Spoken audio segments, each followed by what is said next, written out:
Welcome to North Bay, Ontario, Canada. Gateway of the North. Former Air Force Base here in North Bay. Spring is approaching here in Northern Ontario. Still snow on the ground, but that frosty ice melt is happening on the shores of Lake Nipissing. Here in Northern Ontario, in the province of Ontario in Canada. Site for the Ford World Women's Curling Championship 2018. We're inside the venue now, the North Bay Memorial Gardens. Hans Fraunlob here, and I'm joined by Sander Rolva. Good morning to you, Sander. Good morning, Hans. Nice crowd building for our feature match today, which is Sweden versus China. And Sweden backing up the most amazing experience in their curling career so far, Sander, which is Olympic champions. Yeah, really good run in Pyeongchang, or Gangneung to be more specific, where the curling center was. They'll take on a younger team. We're used to seeing Wang Bingyu play for China, but this team has represented the Chinese at the Pacific Asia Championships this season, and they certainly had a really good display, made some good games. So let's meet the teams. For Team Sweden, at lead is Sofia Mabergs. At second is Agnes Knockenhauer. At third, Sarah McManus. And the skip is Anna Hasselborg. Jenny Wallen is the alternate, and Maria Pritz is the coach of Team Sweden. For Team China, at lead, Yan Hui. Jiang Xindi is at second. Wang Rei is at third. And the skip is Jiang Yilun. Yao Mingwei is the alternate, and Zhang Xiping is the coach. Having a look at the standings, Canada on top at 2-0. China, Japan, Korea, Russia all at 1-0, as are Sweden and the United States. The Czech Republic, Denmark, Italy, Scotland, Germany, and Switzerland looking for their first wins in this 13-team event. First time that the World Women's Curling Championship has had an expanded 13-team field. The other matches, we'll keep an eye on all of them for you. Korea takes on the Czech Republic on Sheet A. On Sheet B will be our feature match, Sweden-China. Italy faces Scotland on Sheet C, and on Sheet D, the United States will take on Russia. Here at the North Bay Memorial Gardens. Chinese supporters here, hoping for the best for their team. We've talked about the Olympics just concluded in Pyeongchang in the Republic of Korea. The next Olympics, of course, will be in China, and Team Sweden has their supporters here as well. Swedish flag being waved to the delight of the Swedish team. Should be an interesting match, and you often hear about the post-Olympic letdown, but no signs of that early in the tournament here for Team Sweden. They're a really fierce team, young. All four just played really well in the Olympic Games, and they'll be the big favourites coming into this alongside Canada and Jennifer Jones playing at home. But maybe this Chinese team is one of the outside contenders and can try and fight for one of those 6 playoff spots we have this week. China, one of the 3 Pacific Asia region nations competing here at the World Women's Curling Championship this year. As you mentioned, the field has expanded to 13 nations, so it's a full round robin. Teams will play 12 matches and a new playoff format this year. 6 teams will advance to the playoff phase. Top 2 teams will advance directly to the semifinal. And the team ranked 3rd will play the 6th ranked team, and the team ranked 4th will play the 5th ranked team to advance to also be semifinal participants. But we're a ways away from that early in the tournament. But everybody eager to get off to a good start, Sander. Yeah, quite important to just put a couple of W's up on the board early. But then again, long competition, like you said. So, if you drop a game or 2 early on, there's a long way to go. And you can really afford to lose a few games this time around with 13 teams and 6 playoff spots. So it does change your mindset a little bit, doesn't it? A longer round robin. The first day doesn't mean you can lose the tournament on the first day. Sweden will have last rock. So China gets us underway. China will be playing the Yellowstones. Yan Hui Lead player for China gets us underway.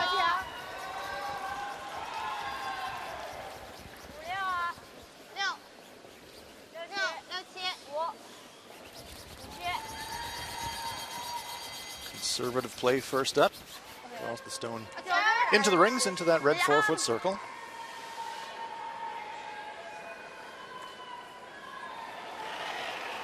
Sophie Marbergs, Swedish lead. She had an incredible couple of games in the playoffs at the Olympic Games.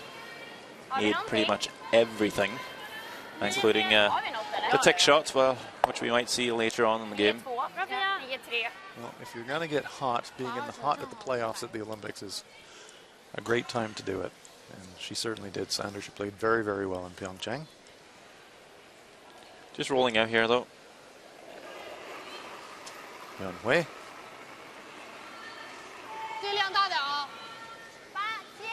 She's from Changchun in China. Her teammates are from Harbin.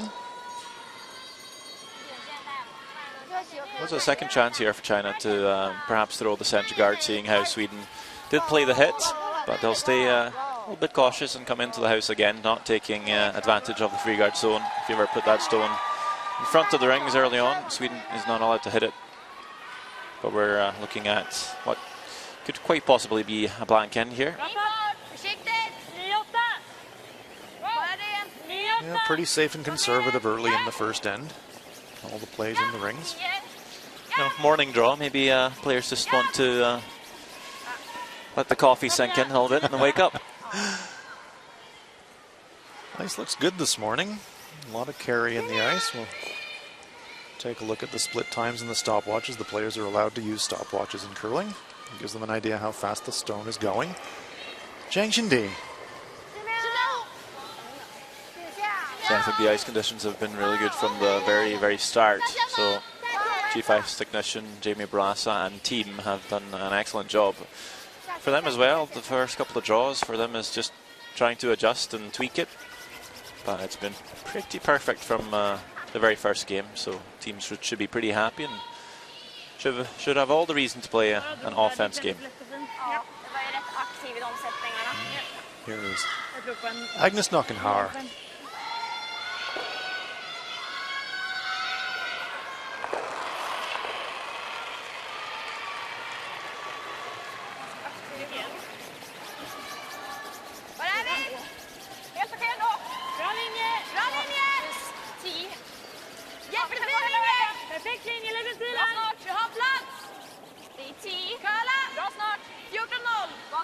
Chinese stone off the rings at the back, so they're going to try and draw up in front of it. Pretty good shot there from Knockenhauer. Rules of play. Teams play a minimum of 6 ends. Games are scheduled for 10, 38 minutes of thinking time, and each team has 1 60-second timeout where they can stop the clock and ask their coach to join them on the playing surface.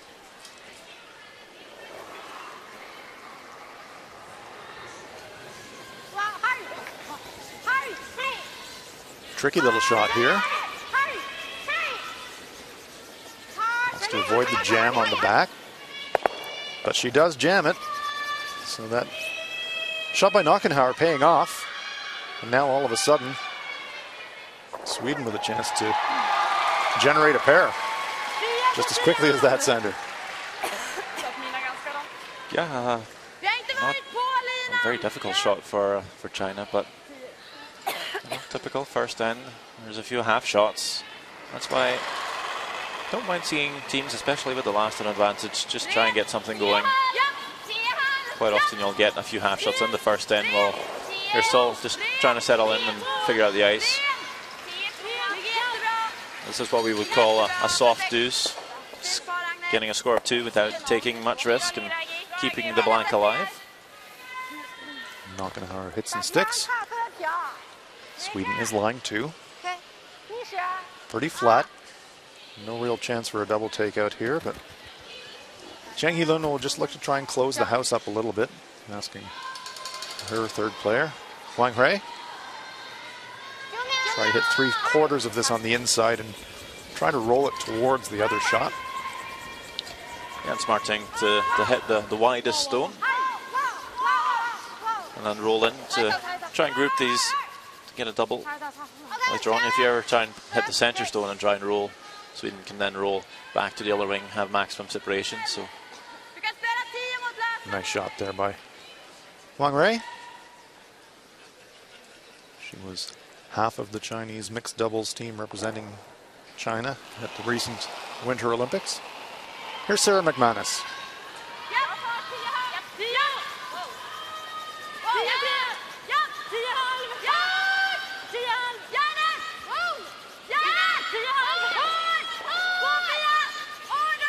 Sweeping hard to try and hold the line straight.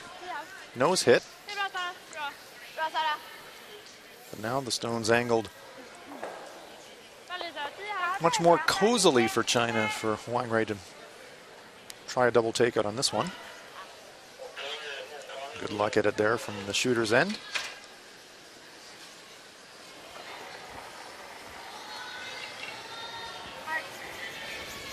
Wang out of hand said hard. She thinks she's narrow.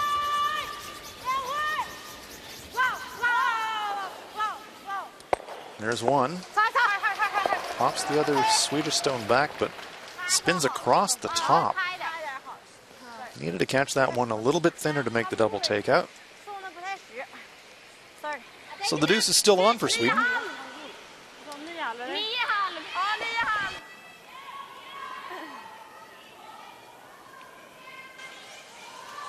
Well, McManus, not a very Swedish name, but Sarah's dad is from Scotland, and she found it quite amusing when I told her there is a McManus here as well in North Bay. There's a Taylor McManus that plays for the women's hockey team here. Okay. The Lakers, the university hockey team. Not sure if there's any relation, but spelled the same way. Well, I guess McManus and ice sports seem to go together. Clearly. Sweden line two. These are lined up now, though.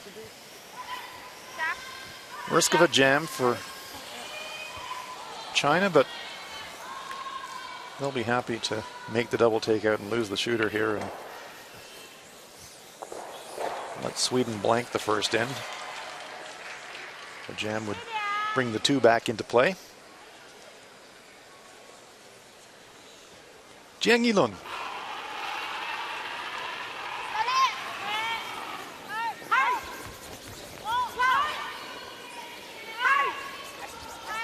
As we enter a brand new Olympic cycle. There's one. Jams the back, does not push it off the rings. So that does open up an opportunity for Anna Hasselborg. That 2-point end is still on the cards. But the Olympics in curling changed everything, and teams and national programs now very much orient the way that they organize themselves around four-year Olympic cycles. And in China, being the host nation for the next Winter Olympics, you'd imagine that this team here will get a lot of attention and preparation as one of the candidate teams to represent China at the Beijing Olympics. Still 4 years away. Anna Hasselborg.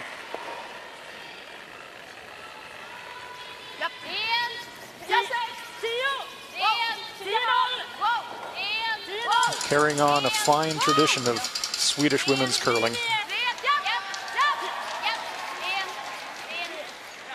Nose hit, and Sweden lies two. Yeah, what's that? 3 gold medals and 4 goes, last 4 goes for Sweden. Yeah, very impressive. Annette Norberg, double gold medalist.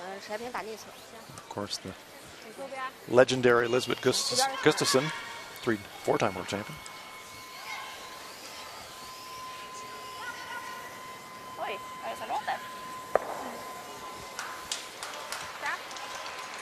So an interesting decision now for Jiang Yilun.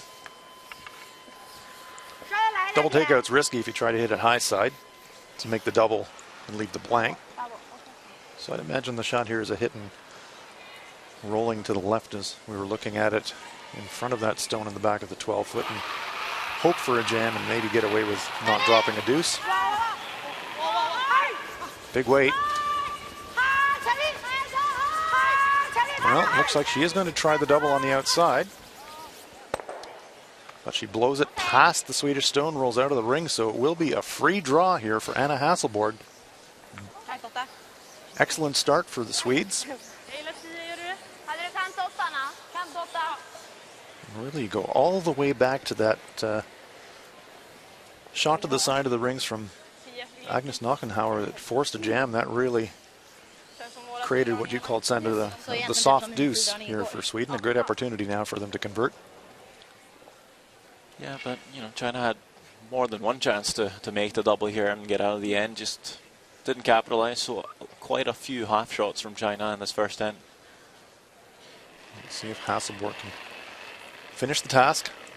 Last rock on its way here in the first. Now that should be pretty routine. Got the whole house to draw to. They have the pre-game practice. The ice has been looking pretty consistent so far. Shouldn't be too much of a guess. Sweepers seem pretty unconcerned about the whole thing. This stone is looking mighty fine. Comes to rest in the back of the 8-foot. No problem there for Sweden. It's 2 points on the board. So the Olympic champions off to a great start here this morning. After one end of play, it is Sweden 2, China no score.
Back inside the North Bay Memorial Gardens.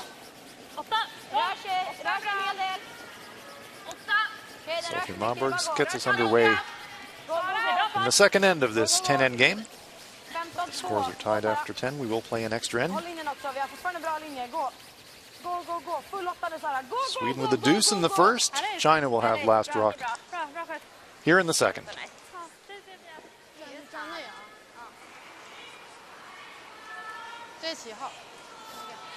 Marburgs draws into the white 8-foot circle. Hui being asked to throw a corner guard.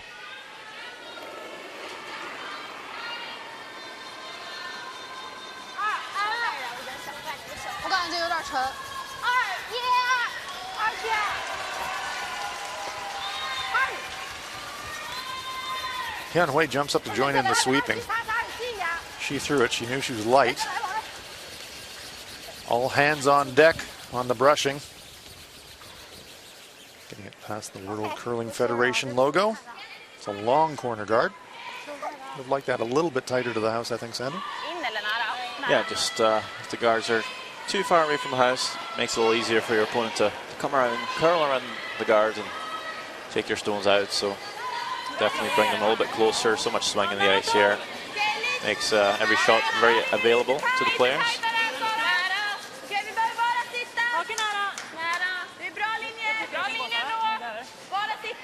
See how much risk China is willing to take here. Center guard there from Albergs. Slightly over curls. Half of it's available. Sometimes might be a little afraid of under curling that guard, knowing the corner guard might come into play if you throw it all too wide. So that might be in the back of your head when you're throwing, and just a little bit on the soft side over curls. Chance here for China to remove the shot. Gonna flirt with that guard though. Hasselborg coming out to sweep it. She thinks it's going to clip, and it does.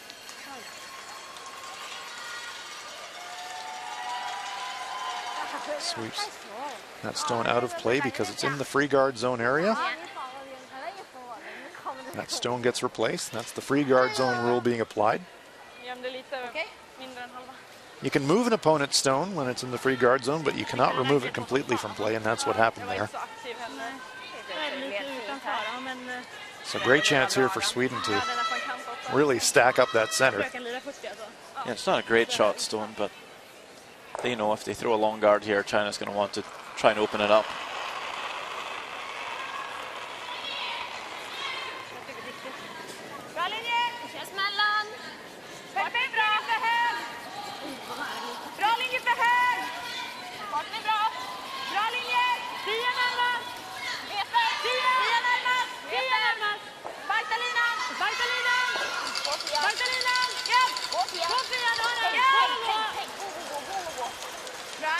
Nice guard there by Nakenhauer.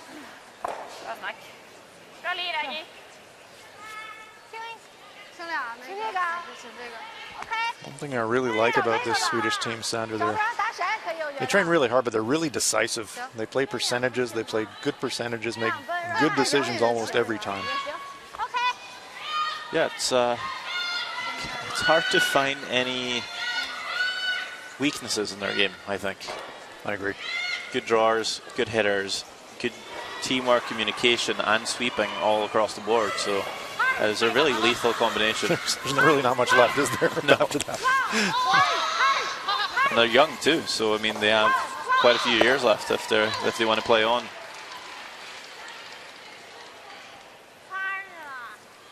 Attempted run back there, clears the guard. They were hoping to clip that stone in the rings, just went past it. Chang-Shin nearly clipped that one off the rings, but it remains for Sweden. So another chance for them to stack it up.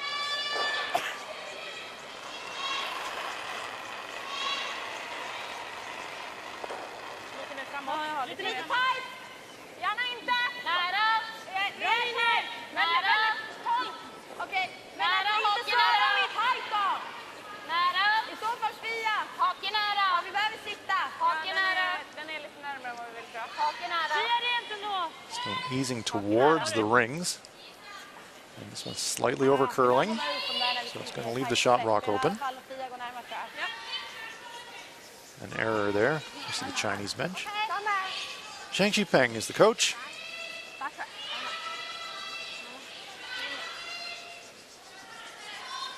Maybe a chance for his team to get a couple back after dropping 2 in the first.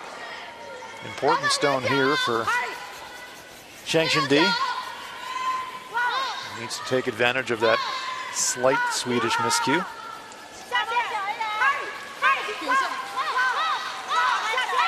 Good looking stone here.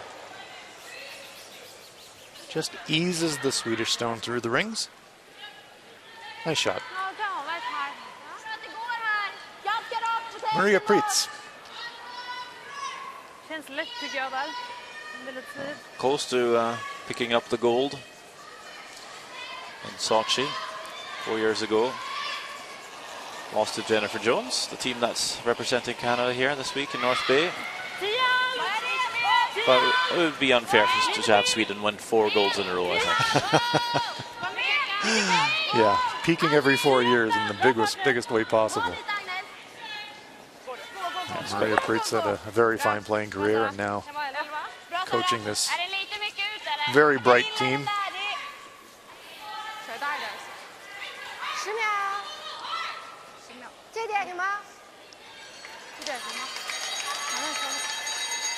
And she's managed that transition well. It seems to really feel like a unit, the coach and the team.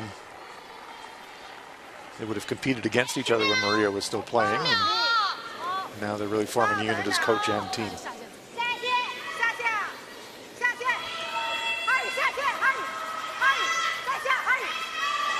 Like a little roll underneath it, didn't quite get it.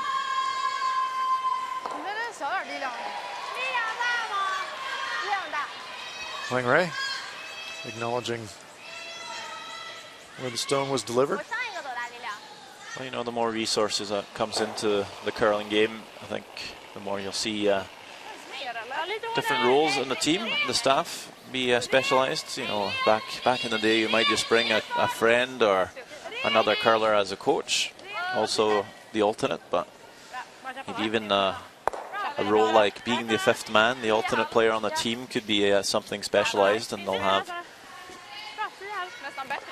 they'll be with the team for a full season and have certain things they need to do, certain tasks. I agree, Sander. We've seen that trend emerging already. We have some teams that are electing to have a specialist tactical strategy type coach, other teams that are electing to have a coach who is more focused on psychological preparation. And I agree with you. I think it's the age of specialization in sports, and curling is no different.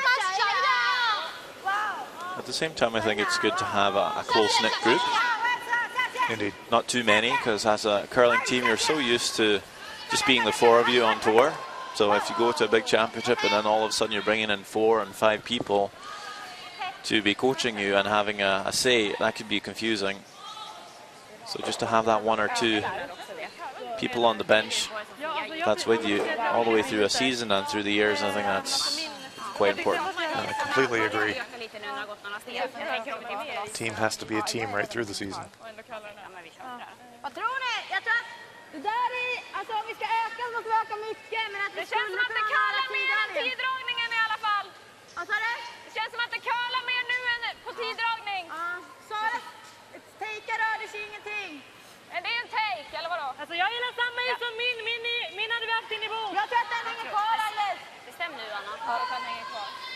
This is a good example of how the team's working.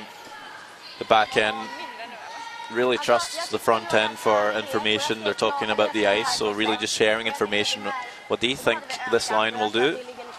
And everyone's voice is heard and appreciated within the team.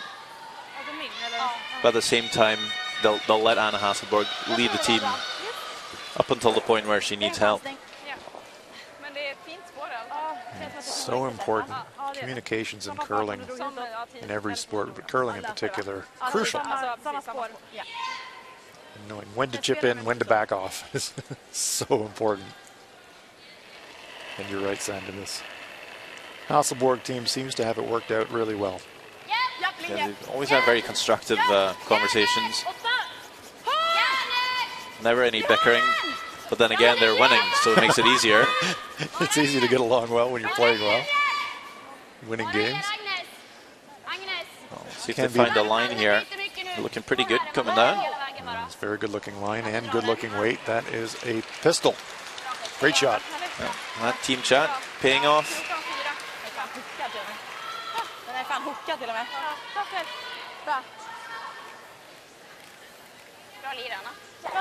Yeah, that whole 1 minute sequence really sums up this team really well.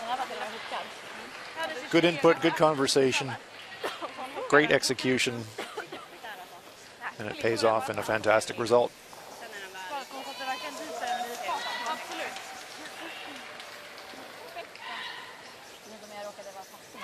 Really important to keep that top of the forefoot as well. If that slips another foot or two, China can freeze it. Now, it's virtually impossible to make the freeze and get shot stone, so China will try and maybe move this red stone off at least a few inches, maybe a foot. Leave them a little bit more room to score, and if they can get shot stone as well, that'd be just perfect. Tough shot, though, for Zhang Yilun. Yeah, Hasselborg came pretty close to the guard. I was just going to say, that didn't clear the guard by much. So adding weight here, it's going to run straighter. You're not going to get as much curl as Sweden. It's going to flirt with that guard, and she clips it. Yeah, not enough weight. Line was pretty good. Now, is it going to be tempting for Hasselborg to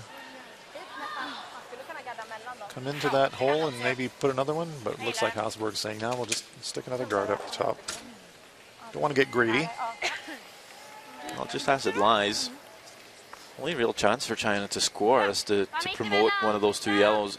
Sweden can place a guard right in between. It might take away both the options for the Chinese, and it might be very hard to score.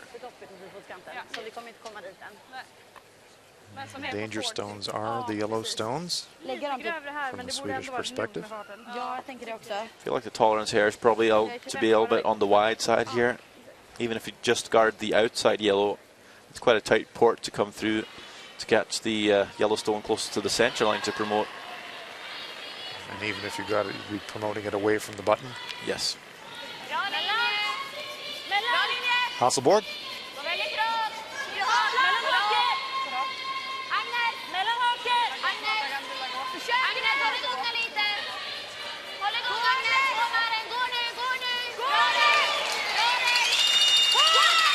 Trying to block both raises here for China.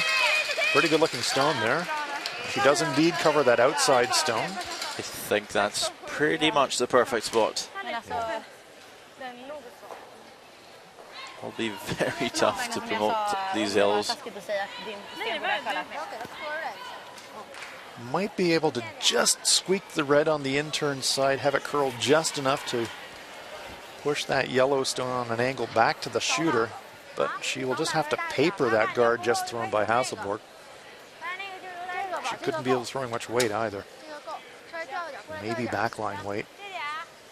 Tight brush there though, so maybe she's thinking more like hack weight or board weight. These are the different takeout weights that teams play. Need to be a bit careful here. If you're very unlucky, you might feather that guard, redirect onto the tight red guard, promote that and steal two. You can see the clearance tolerance there. There is a port, definitely.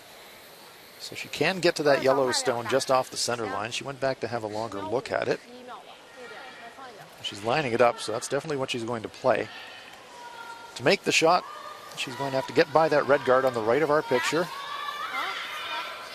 Has to curl across the nose of that yellow stone, push it back on an angle to hit the Swedish stone on the forefoot. Very tough shot. Makeable, but tough. Yeah, if she hits what she can see here, it's not going to be enough. So, like you said, bringing the weight down here to get some curl past the guard, catch it thinner. Zhang Yilun.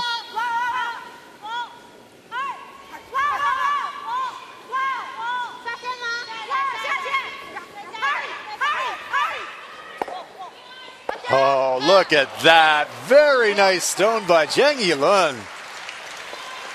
China scores one. Made it look easy. Indeed. But that's not an easy shot to make at all. Terrific stone. China scores one. After two ends of play, it's Sweden 2 and China 1.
2 ends in the books here at the North Bay Memorial Gardens.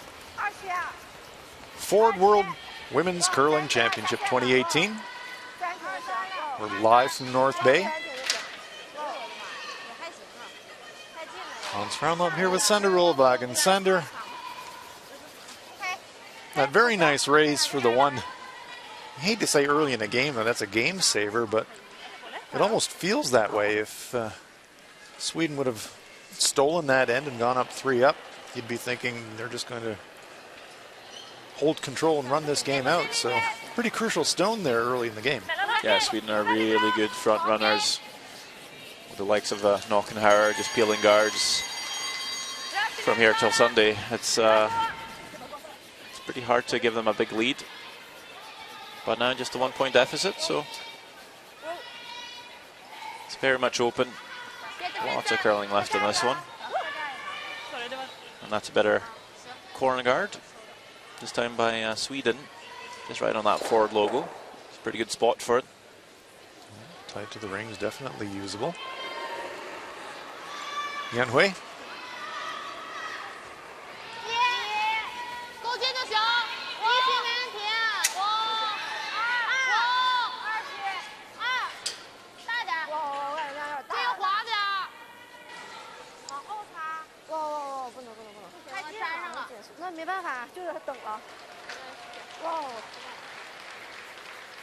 Center guard coming to rest, lines up right in front of her own stone.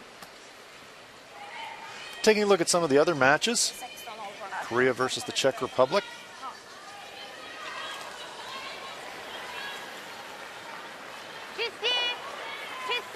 Veskova.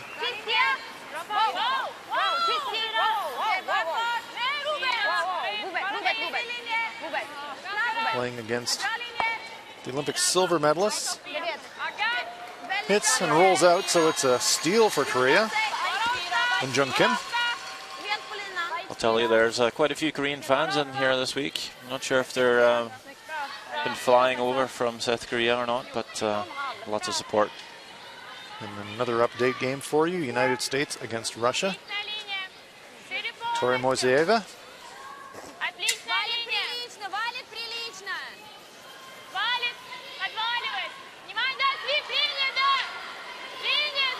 Sweeping this one for line.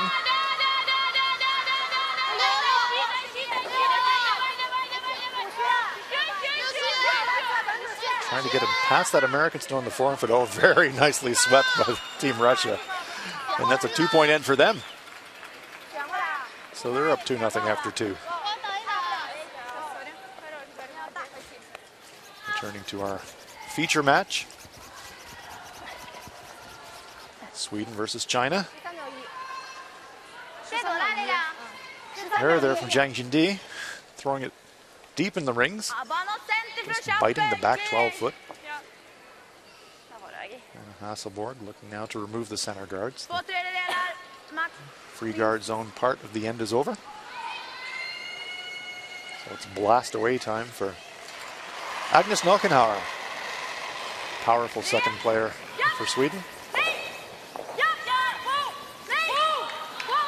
Looking to just make a little hit and roll here. Even another corner guard might seem a little counterproductive to open up your own shot stone, but leaving 2 corner guards in play like that does offer Sweden a good chance of scoring 2 at the same time. Less risk now with the center of the sheet fully open. Good look there at those 2 Swedish corner guards.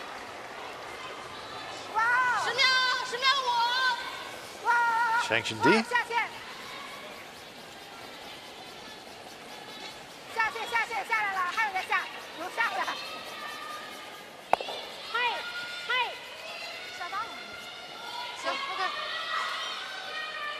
China lies too, but now Sweden will try to take the play away from the center line towards those corner guards, looking to hit and roll to the left of our picture. Might even double off the stone at the back. Yeah, ideally you get both, but either or, it's pretty good. The roll is the thing.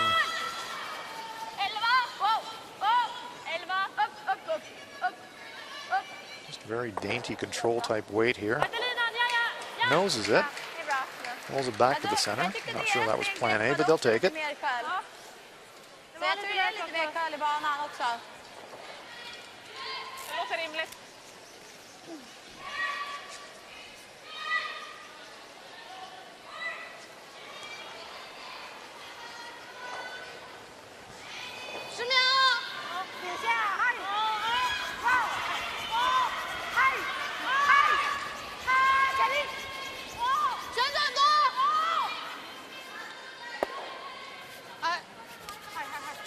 Good looking roll here.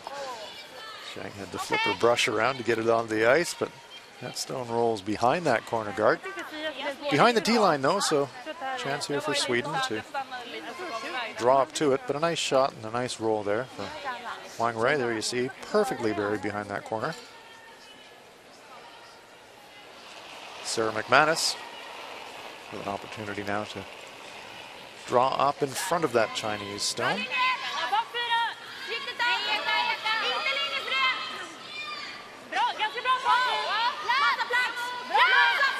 Great look at it here, how much the stone curls as it slows down.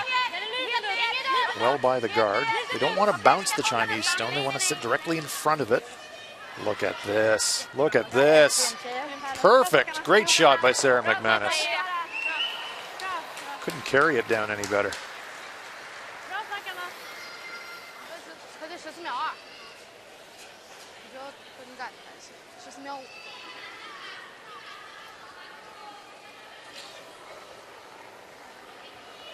Wang Ray being asked to follow the leader.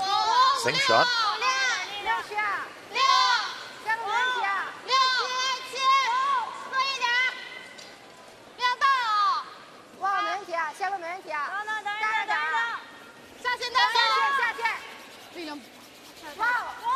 Well clear of the guard. Needs to curl to get some contact.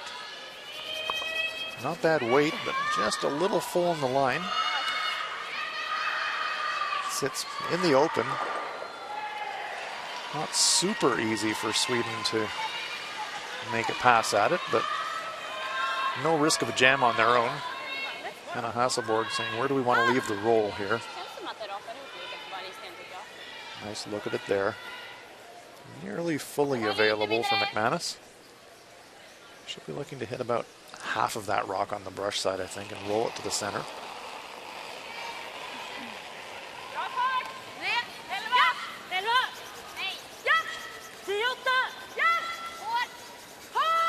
Oh, they're on this one immediately. Got to get by that guard. They're well by it. Not going to be much of a roll here, though. Sits right in front of their own shot. Tough angles for China, though. You can't make the double. It's going to jam all day. That backstone. Yeah, I see China just play a similar shot here. We'll hit and roll. Even just nose hit here. It'll make it tough for Sweden to make the hit and roll away. Nose hit would almost act like an angle freeze, wouldn't it?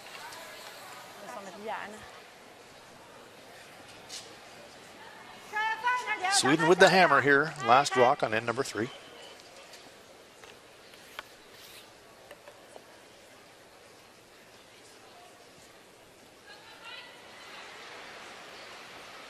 Wang Ray holding the target brush for her skip. Zhang Yilun.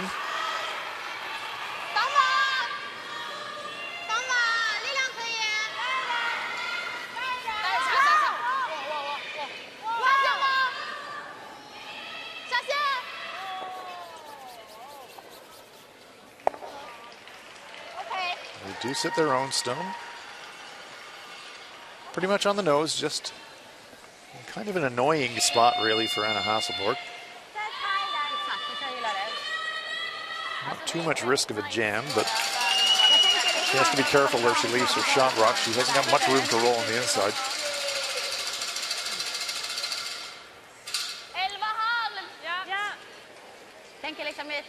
Sender can be tempting to get a little bit too greedy in this situation, play for that inside roll and just have it over roll, and then you go, oh.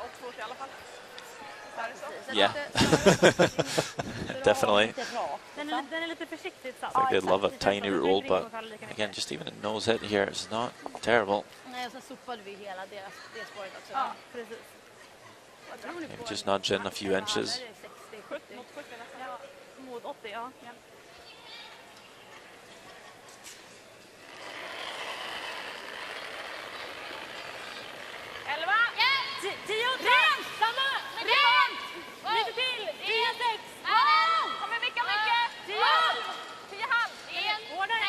Quite a bit of weight. Right on the nose. Yeah, just too much weight from Hasselborg. They were calling the throw 11.5, 11.5 seconds from hogline to hogline. She threw a 10.6, so almost a second too heavy. Throw the 11.5 there. You can use your sweepers to hold the line for you.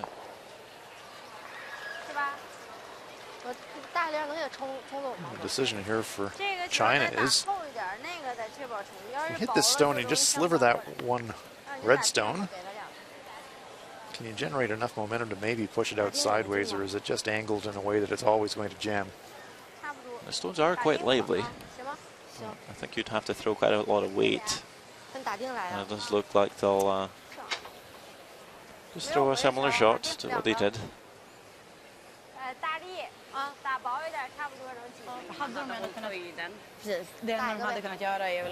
McManus sizing it up. Challenge for China is if they happen to nose this stone, do they leave Sweden lying shot?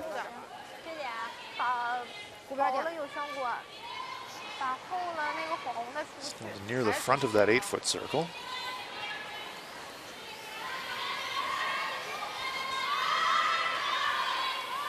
Just trying to hit it just on the brush side, just off the nose.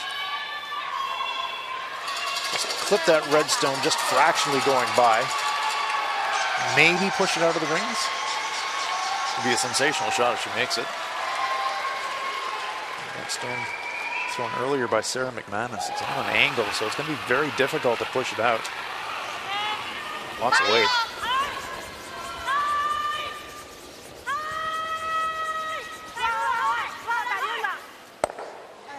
Well, it's right on the nose, and it is still shot, so pretty good spot. Tough now. Sweden can't nose this to get two. So they have to play some kind of a delicate board weight type shot. Hit half and go across the top, really.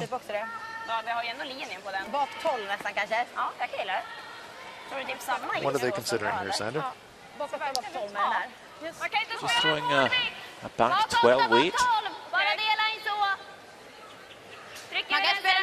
So actually trying to catch this as thin as possible and push it across the top of the two stones on the wing.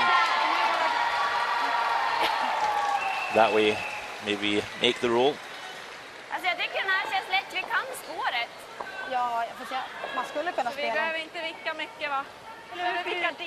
Menar du att du skulle vicka efter?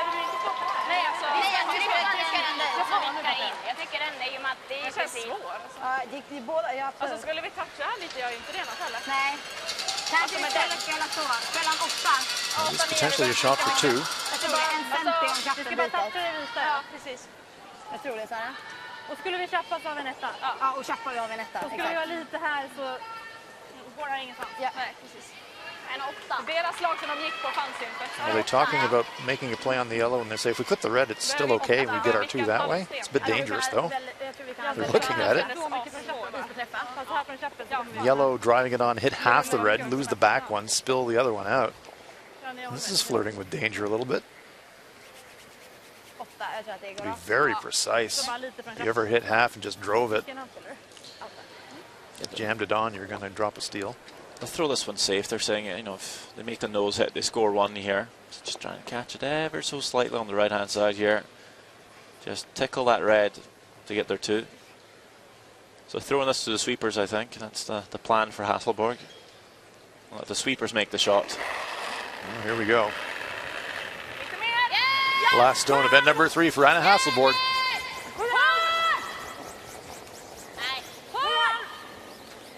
perhaps a little too safe here. Yep. It is a score of 1. So good force there for China. And that nice last stone by Zhang Yilun made it difficult for Hasselborg to score the 2. It is just a score of 1. So after 3 ends of play, it is Sweden 3 and China 1.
Sophia Marbergs gets us underway in the 4th end here at the Ford World Women's Curling Championship 2018.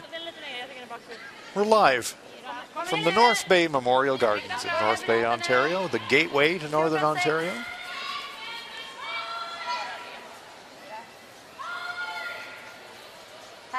Good force there in the 3rd end by China.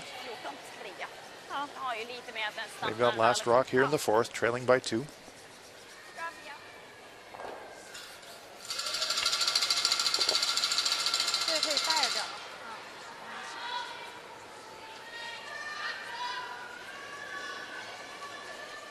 Yan Hui, 75% for the tournament so far. Still early in the tournament, day 2 of this round robin. 13 countries here for the first time, an expanded field. Means it's a 12-game round robin. 6 teams will advance to the playoff phase. And now, Sandra Olvag, we're going to play the mathematics game. Oh, well. We haven't had 13-team events very often in curling. This is the first time we've got a 6-team playoff as Sophia Marbergs, 90% so far for the tournament, throws for Sweden. So in a curling tournament, you're used to doing the math to finish in the final 4. Now you're doing the math to finish in the final 6. There are no tiebreakers here. Tiebreakers will be decided based on head-to-head record, and if that can't separate them by last time draw. So as you start the week, you're always thinking, what's it going to take for us to get to the playoffs? 12-game round robin. Where do you feel safe? Well, the way we used to think about it was we would start in last place and then move 1 spot up for every win. Okay, so in a 12-game round robin, you're thinking, if we win 12 games, we're going to finish first? Yeah. That's pretty sound reasoning. It's just it's hard to fault that logic. It's a nice mental approach to it. But what would you think? Maybe 7-5 should get you in the mix? 7 and 5, you're definitely in the neighborhood. But it's an open field. Maybe 6 and 6. 6 and 6, you're hoping, but maybe you're still alive. It'll be really interesting to see how it plays out this week. United States and Russia. Russia with the yellow stones looking in mighty good position. So tough shot here for Jamie Sinclair of the USA.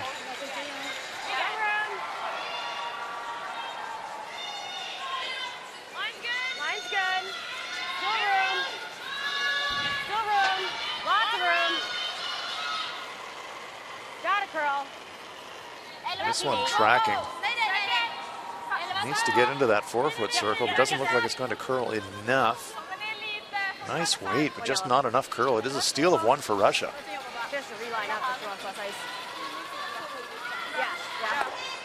Back to our feature game. Sweden line 1. Yeah, back to that playoff discussion. Yeah, I think 7 and 5, you'd think you're in it. 8 and 4, I think you feel like you're pretty safe. 9 and 3, you're definitely there. But there is no page playoff system. The first and second ranked teams will advance directly to the semifinals. So that's probably objective A. Get yourself in the top 2. Zhang Jindi, 71% so far from the tournament.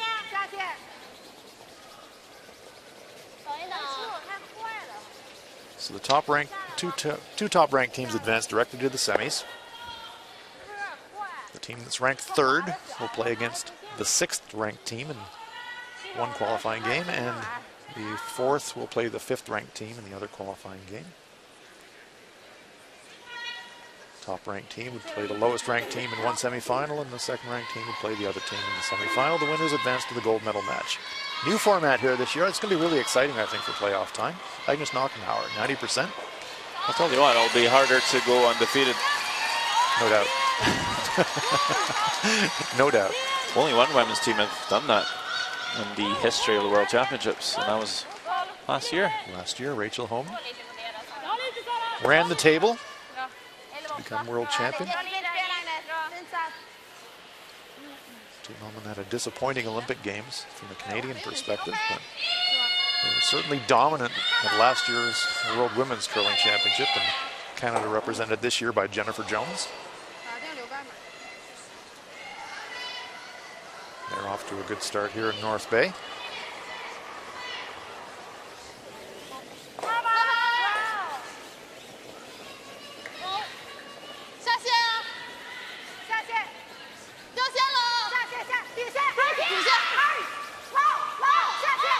Good looking stone here, just on the nose. Stone creeping further and further forward, almost out of the rings now.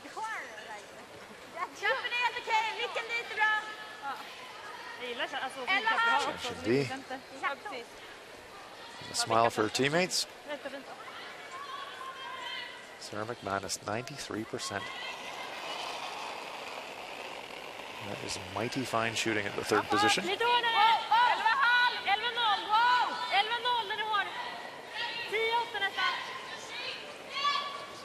This one's tracking a little bit though, has a lot of curling to do. Nice control, weight. Saves the shooter. Nicely played.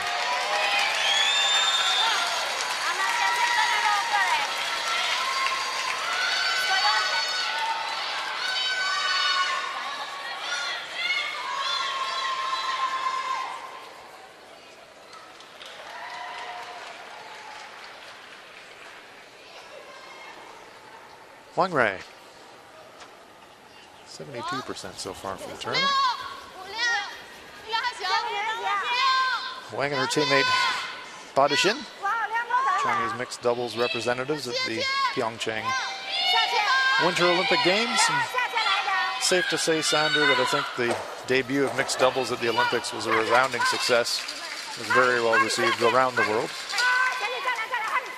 Yeah, it was a cracking party to get the Olympics started.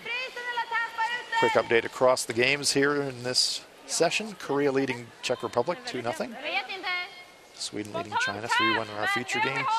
Italy with a 2-1 lead over Scotland. And Russia leading the United States by a score of 3-0. Yes, it was a cracking party for mixed doubles.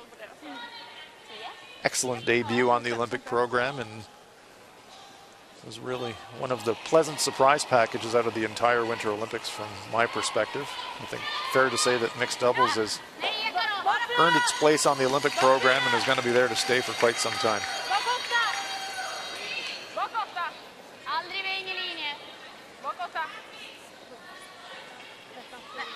Again, this stone with a bit of curling to do. Is it going to get to that stone on the button? Just gets a piece of it, pops in the open. So a little something cooking here for China. They've got the hammer here on the fourth and a good chance now to get another one behind one of those two front guards in line two, and could be sitting pretty for a deuce.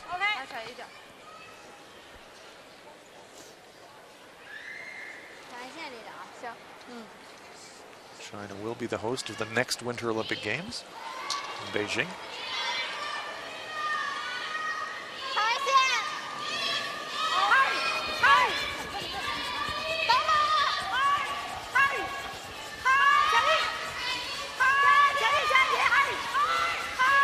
Trying to hold the line. Is it going to over curl? Just pops across the top. Wangray would have liked to stick that one behind the guard. She's disappointed. She knows that just over curled for her.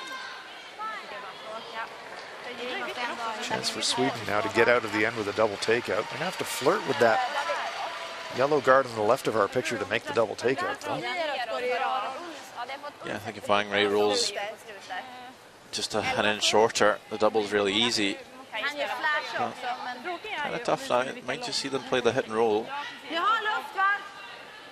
It would be disastrous if you tried the double takeout and you clip the outside guard. You'd bring three into play.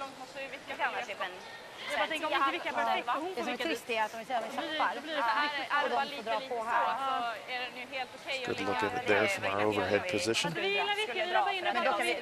Make the double takeout on the intern side. You'd have to bring that yellow corner guard at the top of our picture into play.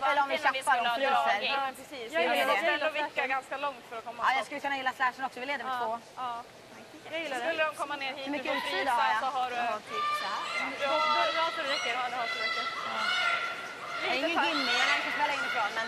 Så kolla själv, det känns som det. Jag kan gå på titta, men det såg självklart ut nerifrån. Full input from the whole squad again, Sandy. Yep. Gillar det svårvikt. Eller borde finnas kvar förresten. Svårvikt. Borde finnas kvar. Jag gillar också här. Då får hon dra. Kommer hon... Ja. So they're going to make it play on the intern side, and is there probably two options here, isn't there? You can make the double if you get that one really thin, but if you just come across it fractionally, just hit and roll in front and lie one buried, that would be pretty good. The inside roll, probably the preferred option. It would be safer play. Not too much margin for error here, though, for Anna Hasselborg. That's the out turn.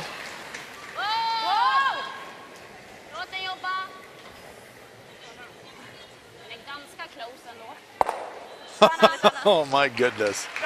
Made that look easy as well. Nice shooting by both skips and a very nice shot there from Anna Hasselborg.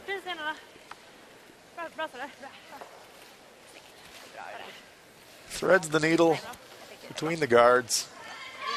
And both Chinese stones rocket out of the rings. Very nice shot there by Anna Hasselborg. Still two guards there to use for China, though. So still a decent chance for them to generate a pair if they can sink one behind cover here. That was kind of similar to that shot in the second end by Yang Yilun. He couldn't throw the certain, the most natural turn. Had to throw the out there just to get the nice curve. And it's made, so a couple of nice shots so far in this game. That's what these players are capable of, absolutely. So wanting this drop pretty high in the house, not want to come too deep. No, this one, the sweepers are really working it. I don't know if they're by that guard, are they? No, they clip it.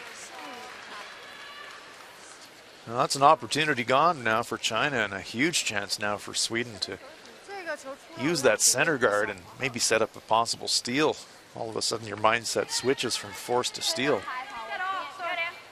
think he'll take it. No doubt.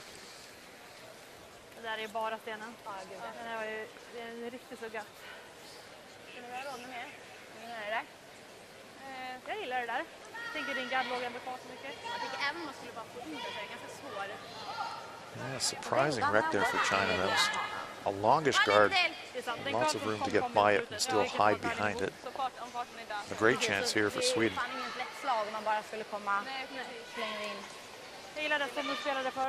Problem for China here is so many guards up front.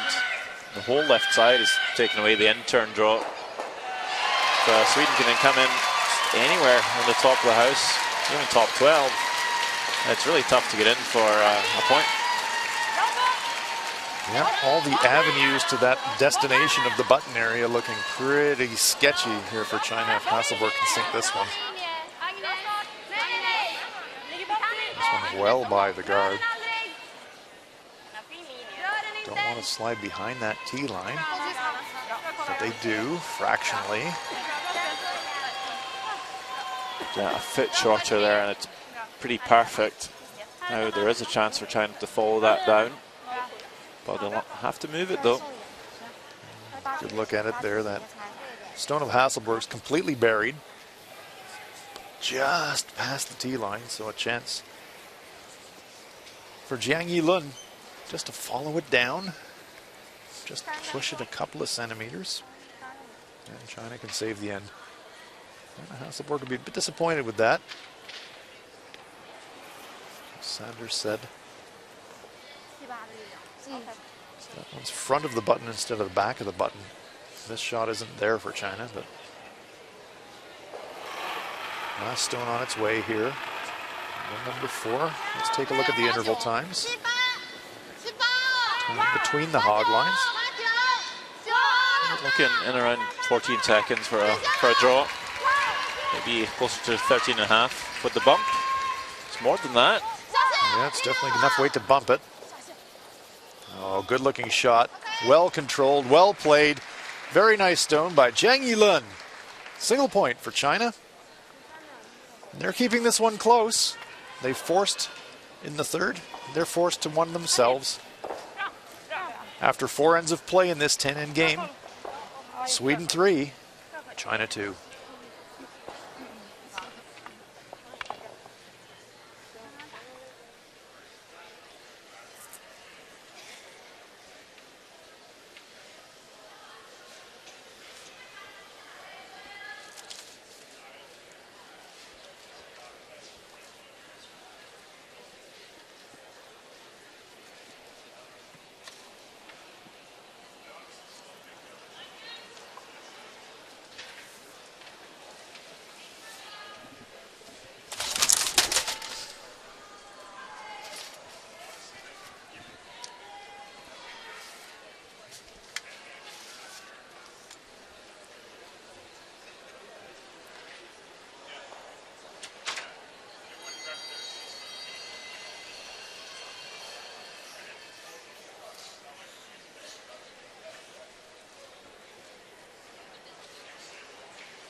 Yanhui gets us underway in the 5th end of this 10-end game here. We're live from North Bay, Ontario, in Canada.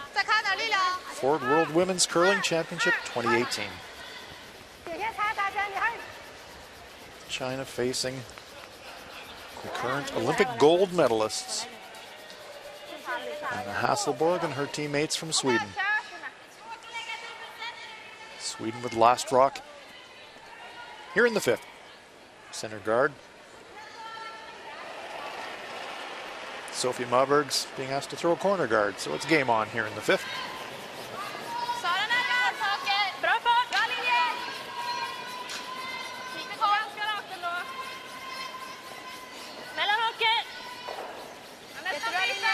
Guards in the free guard zone mean lots of rocks in play and lots of offense. That's what we love to see.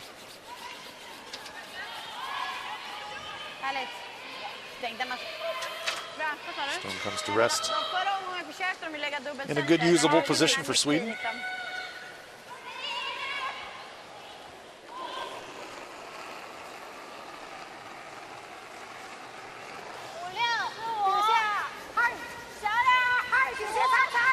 Yan Hui.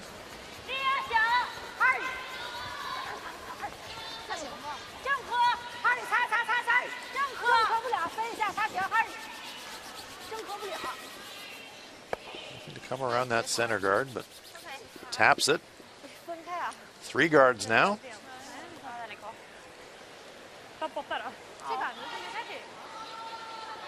So it's green light go for Team Sweden.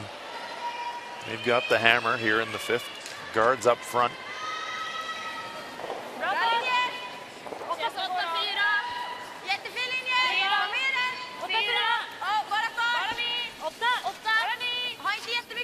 I'd certainly love to score 2 here before halftime.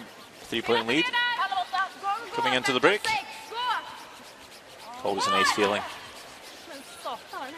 Yeah, psychologically at the midpoint of the game, just to feel like you've got some control. Some updates for you. Korea and the Czech Republic.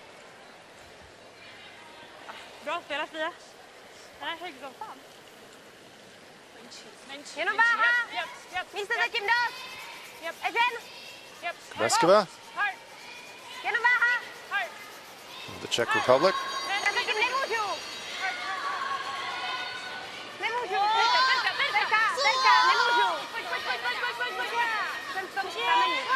Tight little port to navigate. Clips. So it's a single point for the Czechs. They trail it 2-1. Playing the Olympic silver medalists pretty tough over there, though. And let's look in at Italy versus Scotland. Italy holding a 2-1 lead. Anna Fleming. Scotland.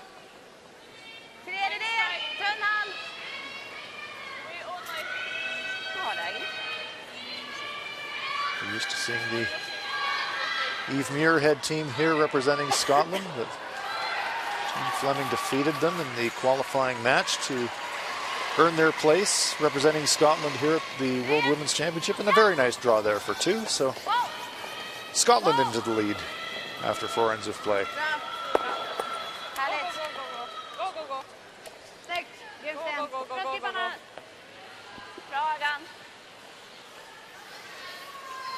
Back in our feature match. Sweden versus China. Tight one here too.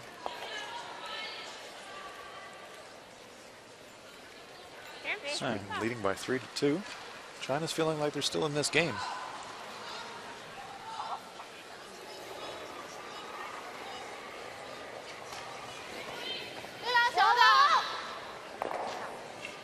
Zhang Yundi.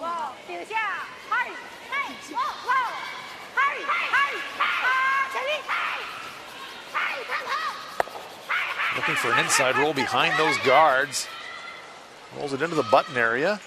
Might be a corner hidden. Good look at it there in her overhead. Just a corner hiding behind that yellow center guard. So tough for an inside roll for Hasselborg. Saw from her brush position, she's going to ask Agnes Knockenhauer to hit and roll away to the wing, away from the guards.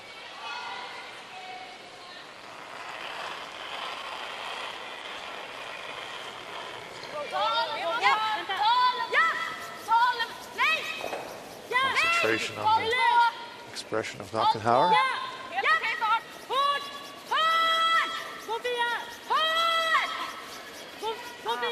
Nice control weight here. Just enough to push it through the rings. Probably would have liked a little bit more of a roll than that, though, Sander. It's a pretty short inside roll now for Team China to get behind cover. Yeah, quite often you'll find the team with the last on advantage just wanting to keep the play away from the center line, especially when you have two staggered center guards. They know if China can make the roll in underneath, there's no way to get to it. Sweden might be forced to try and split it open and leave the shot stone for China. Yeah, sweeping for curl here, doesn't come. Noses it. So now it's a chance for Sweden to get that inside roll. If they could ever get underneath. Yeah, it's so high in the house now, so the roll underneath the center guard's worth it for Sweden because the freeze wouldn't be too efficient for China. Still leaves a lot of room for Sweden to get in for their second point. If this was on the button, you might see them still try and roll to the wing. So Madness on the attempt. Nay. No sweeping required. Again, right on the nose. Who's going to get that inside roll?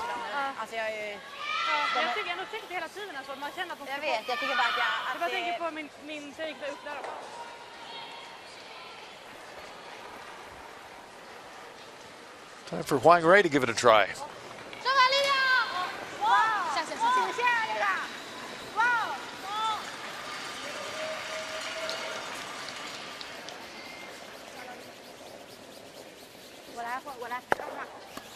It's a little inside roll, hides a corner. Deja vu all over again. This one just a quarter buried, and Sweden will again try to hit this one on the outside and roll it away from the action. No chance for an inside roll now. How many corners do you have on a curling stone, Hans? Well, the world lamented the passing of Stephen Hawking this week. And it's probably a question for him, I would say. It's one of these infinite possibilities. Number of corners on a curling stone. Quite a few. Oh, just by the center guard. Nice brushing there by Team Sweden.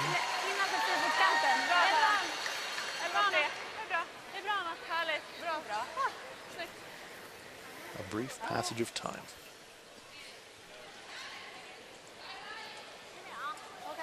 Clears the guards. Pushes the Chinese stone safely through the rings.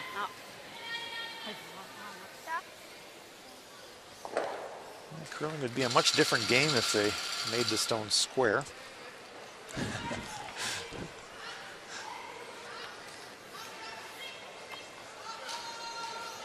I'm not sure if the stones would be that durable. No, but you probably get some pretty interesting angle raises and hit and rolls and taps. You might see some sparks flying too. Well, I can tell you, a freeze would be very efficient. Freeze would be awesome. Truly be welded. Throw some mortar in there. Could really build a house.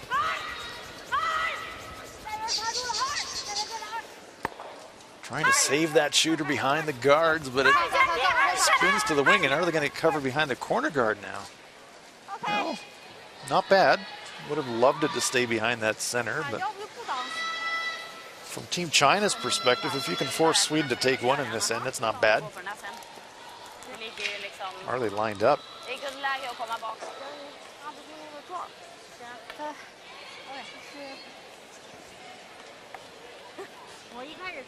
Good look at the overhead. Yellow-red. Are angled a little bit to take it towards the Yellowstone, but no need to play that. The 8-foot and the 4-foot are wide open, so it's going to be the come around here for Anna Hasselborg. Try to draw that one into the front of the red 4-foot circle behind cover. Set up a skip's deuce. Var lite försiktiga i början om ni är lite heta. Men spelar det fartmässigt med lite sop eller? Ja, tänker det, men ändå att ni får vara lite lugna i början. 15-20 eller? Ja.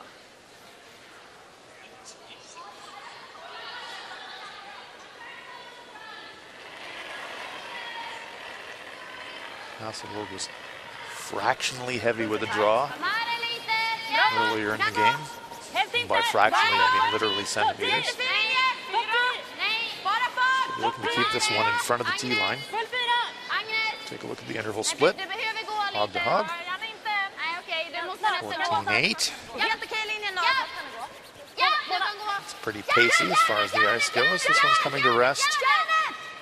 Biting the front of that forefoot, so weight-wise that was perfect, but doesn't get fully buried. There will be a chance for Chang to make a play on it. If she wants to, but tough shot. She chases it.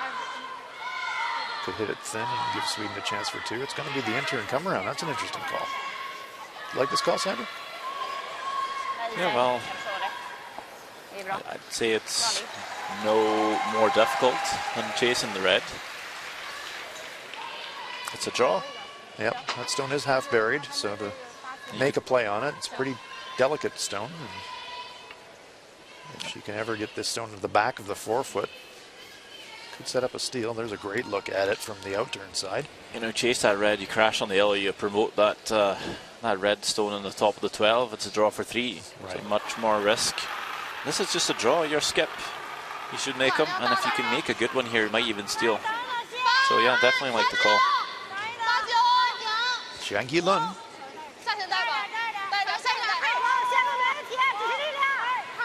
Just has a few square centimeters to draw to, trying to get it to the back of that forefoot circle behind cover. Just by the guards, great looking line. How's the weight? Oh, look at this. That's a fantastic shot. Wanted it maybe a foot deeper. Yeah, because it does leave that angle for Sweden to make the play on their own red, promoted onto the yellow. That's still a very good draw by Chang Yi-lun.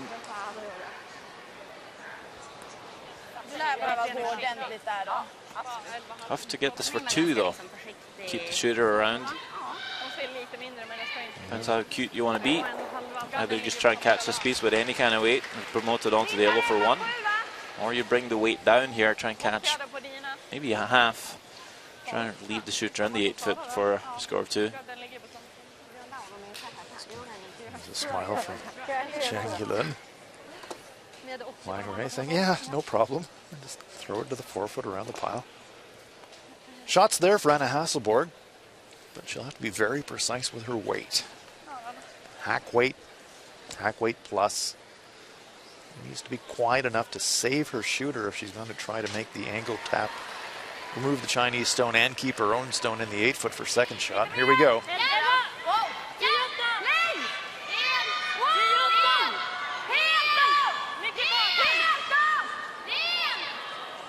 Not laying a brush to it yet. Well, here it comes. 1, 2, saves the shooter. Very, very nice shot from Anna Hasselborg. Perfectly played, perfect weight. And a classy deuce for Team Sweden. So as we go to the 5th end break, Sweden, with that deuce they were looking for, they're leading it by a score of 5-2.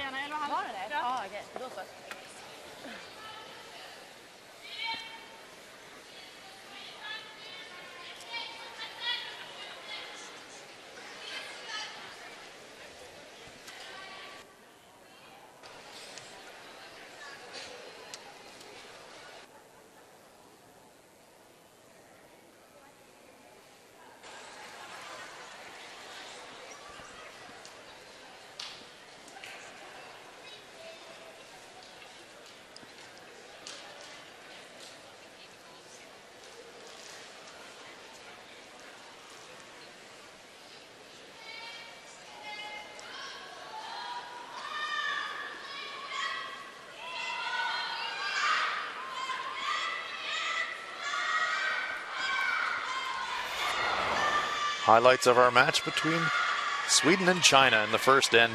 Last stone.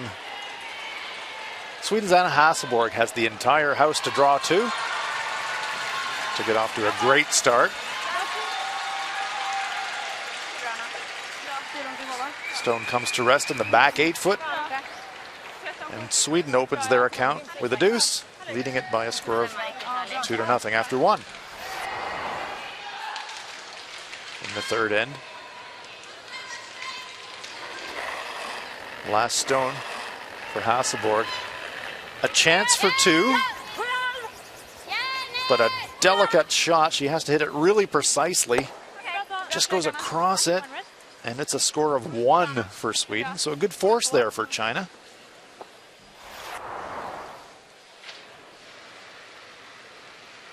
In the fourth and last stone, China's Zhang Yilun.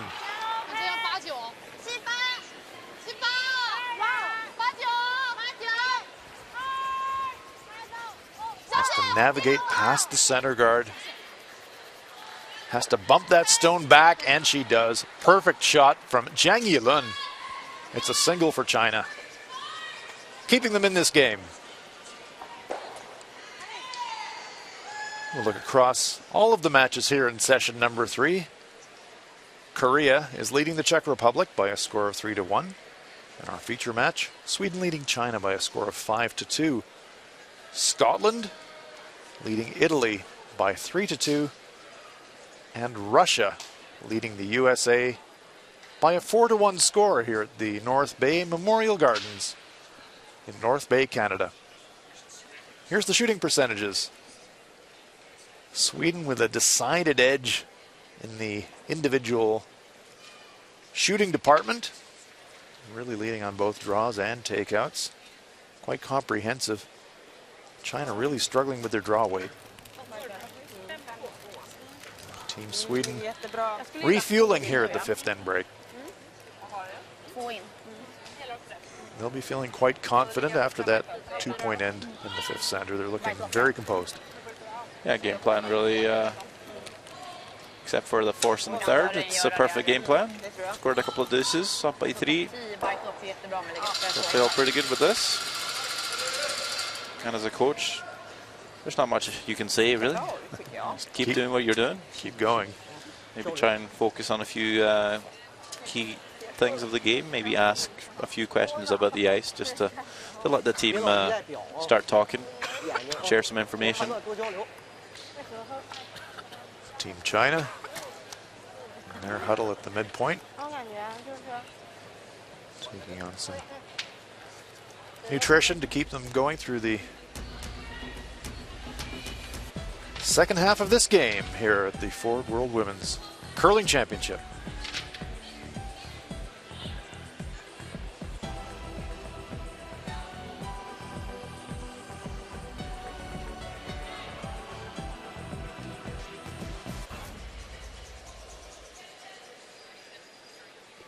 So return back inside the North Bay Memorial Gardens. Here in the gateway to Northern Ontario. It's about a 5-hour drive north of Toronto. On the shores of Lake Nipissing. Great winter sport destination. The back end of winter here. The ice on the lakes is beginning to melt. Still have snow on the ground in North Bay. It's about -7 out today. So for the ice makers, it's actually really good conditions in terms of preparing curling ice. Yeah, it's pretty dry. Almost too dry. It was dry, too dry. Joking about Jamie Brass about hosing down people before coming into the arena to bring some humidity to the building, which would be quite opposite of the usual problem. Probably not something you're looking for as a spectator. Welcome you to the curling rink. The ice technician just says, stand over here, please. I'd like to hose you down. Sophie Mabergs. So we see so often the first stone of the 6th end after the ice maintenance at the midway point. Just running that mop up and down the ice. Adds a tiny bit of pace, and this one slides into the back of the 8-foot.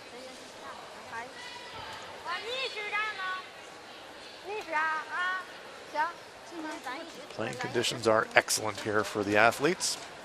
Yan Hui prepares the throw for China.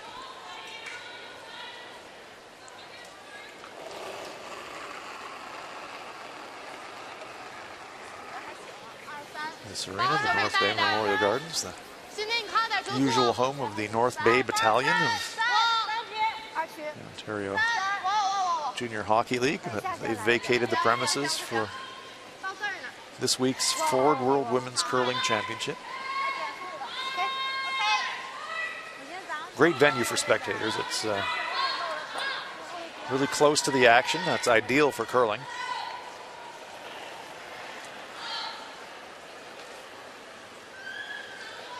Samma linje. Samma linje, 7-8 då. Bra fart. Samma linje ner. 8. Går ganska rakt. 8.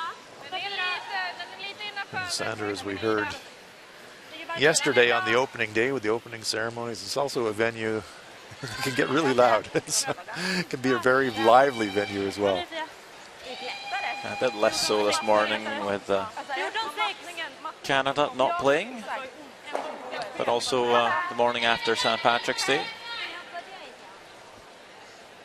Maybe some of the crowds will tuckered out from celebrating. A little sleepy, looking for Sunday brunch perhaps.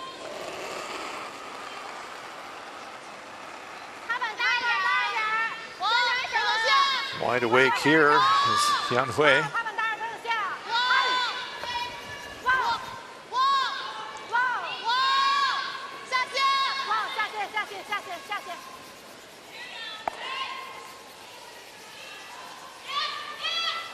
Just glancing blow and spills out of the rings herself. So not what China was looking for by any means.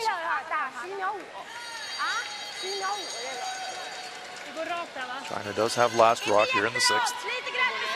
Trying to generate a pair, but Anna Hasselborg knows that too. She will be asking Agnes Knochenhauer. 93% for this game, 90% for the tournament to eliminate the corner guard. Sweden knows that's the danger rock for them. And this is our bread and butter. Won't see her miss many corner guard peels this week. Knochenhauer successfully avoids the commentator's curse and makes a perfect peel. I waited till the shot was like halfway down there. A safe call. Zhang Yundi, 70% today, 72% for the tournament.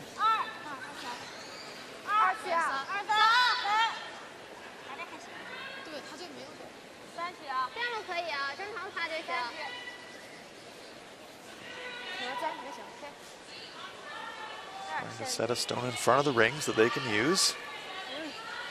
Hasselborg immediately pouncing like a panther, trying to rip every guard that she possibly can. With a 3-point lead, they'll be thinking, as Sandra, you mentioned earlier in the match, they're very good front runners. Yeah, they're not going to let you have many chances of scoring multiple points when they're up.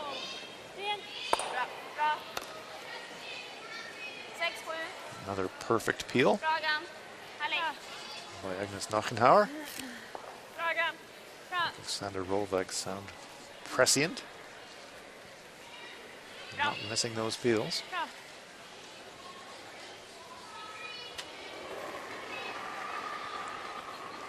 And it is such a weapon. Great curling teams. Players at different playing positions have got different skills and different attributes, and some go-to shots that really are signature shots for their playing position. And the second stone, the ability to throw big takeout weight with accuracy and make runbacks and peels is the signature skill, and Agnes Knochenhauer has it in spades. Oh, very nice shot there from Zhang Yundi. Wow. That is just perfect. Just welded on that red, and because it's just slightly frozen on the inside, it might redirect onto the other red. I'm not sure if it's possible to get it out. It is welded in there. It's a great look at it here from our overhead. It's probably not set up to jam on the other one, but it's going to be very difficult to remove. It'll certainly push it over into that neighborhood if Sarah McManus hits it anything resembling full. Look at that. 93% for the game, 94% for the tournament. I didn't feel like taking on the blast here, if you will. Just playing controlled weight, try and sit right on the nose of the eel. That way Sweden will be sitting too. Basically create another corner for another freeze. Just pops it away. Would have liked that to curl a fraction more.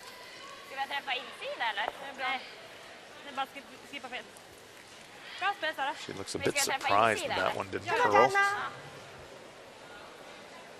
So a little something going here for China.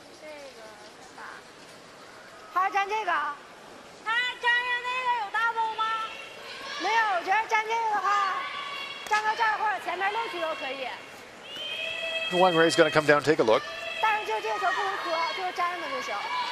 What options are they thinking about here, Sandy? Well, it's either hitting or freezing.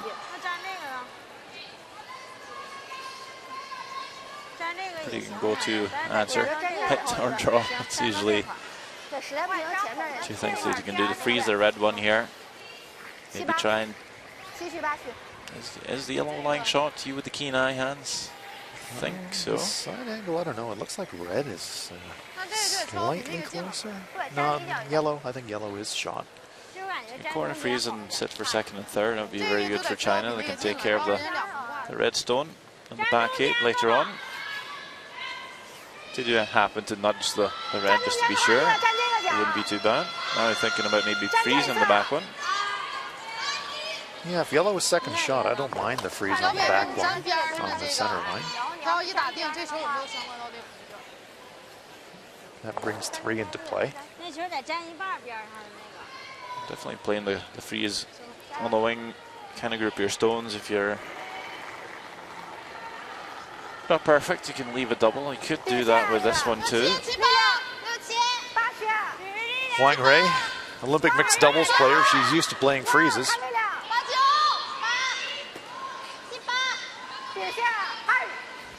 You play a lot of free shots when you're playing mixed doubles.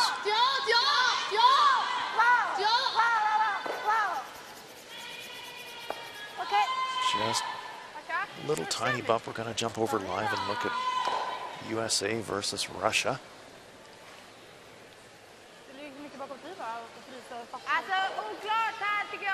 Jamie Sinclair preparing to throw her last rock here in the 6th end.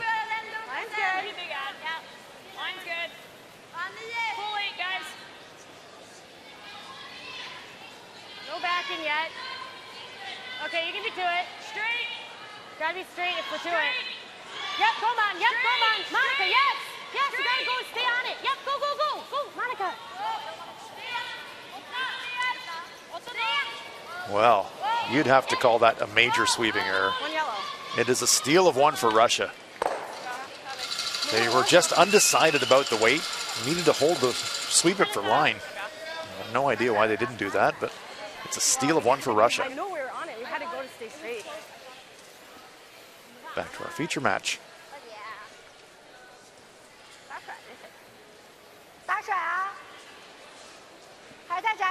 Red stones belong to Sweden. But they are behind the tee line, so chance for China to freeze. They're trying to generate a pair. That would get them back in the game. Hasselborg, McManus looking on.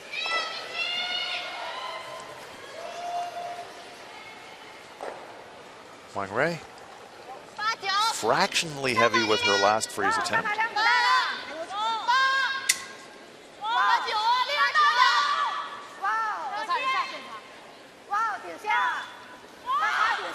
Freeze if you're new to curling. That's when you throw a stone directly in front of another stone.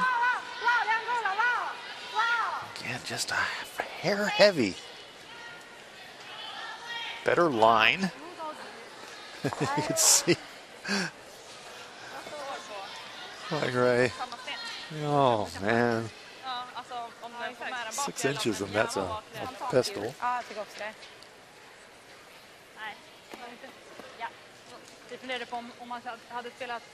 Not the easiest stone for Sweden to get rid of. Can't play the double, you guys can jam. 11,5 kanske? Ja, 11,5. Typ, det var som min sista sten ju. Men den är väldigt exakt. Borde curla lite grann. Typ som neråt. Den kan ju verkligen ha träffat lite undersidan liksom. I hit this one on the brush side as we're looking at it. Just try to pick it through the hole. They seem like they're keen to keep the shooter in play and try and sit 2, playing 11.5 seconds against about board Det weight. borde vara samma som neråt. Ja, så kan vi jämnt och fint. Ja. Men lite att vi är mitt i brytet så det borde curla det. Ja. Most important here is to kill that yellow, not be too cute and over curl and jam it. Anna Hasselborg. Stunning percentage numbers there at the skip position. 95% for the game, 93% for the tournament. On this one immediately, though.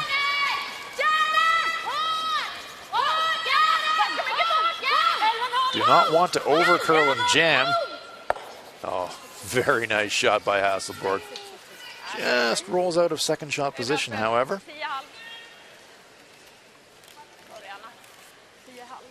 Just overthrown a wee bit, saying 10.5. So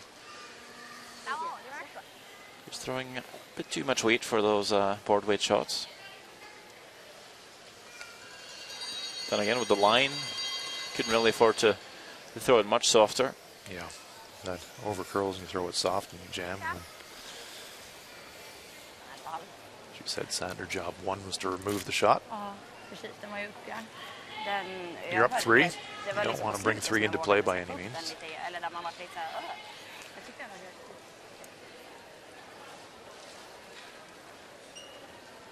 But a decent chance now for China to set up their deuce.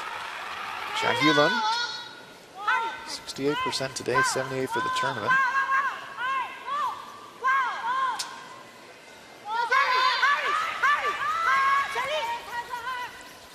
That's a bit of separation, but sticks it on the nose, and now a chance for Sweden to... It's almost a natural angle for a double takeout now, isn't it, Sander? Yeah, this should be a pretty automatic for Anna Hasselborg, really. She hits the stone right where she's got her brush. She's got a quarter to a third. She'll double off both Chinese stones. A bit of room for margin on this one, just throwing off weight. Yeah, she doesn't have to worry too much about overthrowing this one. Throw it pretty hard. Vi har en tid på tjockhalv, då trycker vi, alltså då kanske vi inte får ut den, men då klickar vi den liksom.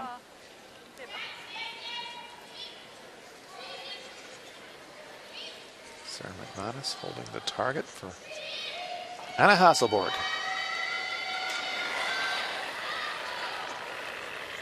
Bra fart! Wow! Bra fart! 7an! Vänta! Ren! Nej!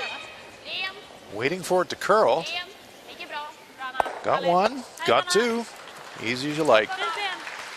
Nice double takeout there for Anna Hasselborg, and Sweden lines 3. China really needed to roll their stone away from their other shot, but by leaving them close together like this, easy pickings for Anna Hasselborg. Perfect contact, sticks the shooter. And now China will be forced to take a single point. It's not a gimme. Oh, I just need to nose hit this one, hit and stick. Pretty easy shot for the one, but if you ever over curl half a rock, all of a sudden you're stealing 2.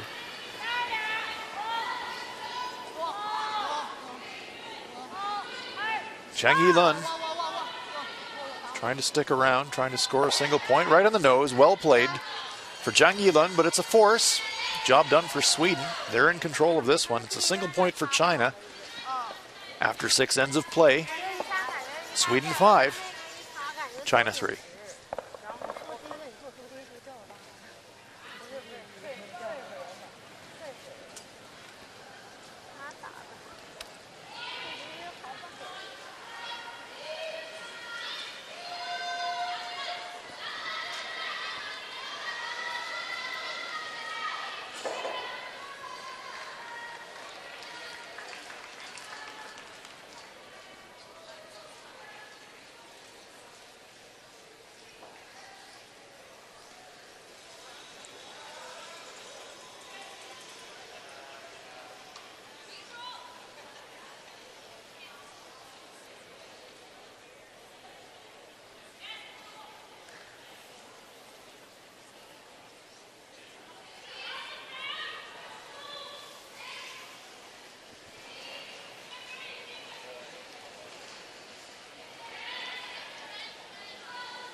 Sheet B here at the North Bay Memorial Gardens. The Ford World Women's Curling Championship 2018. Sweden versus China. Here in the round robin, Hans Fraumann with you with Sandra Rolvag.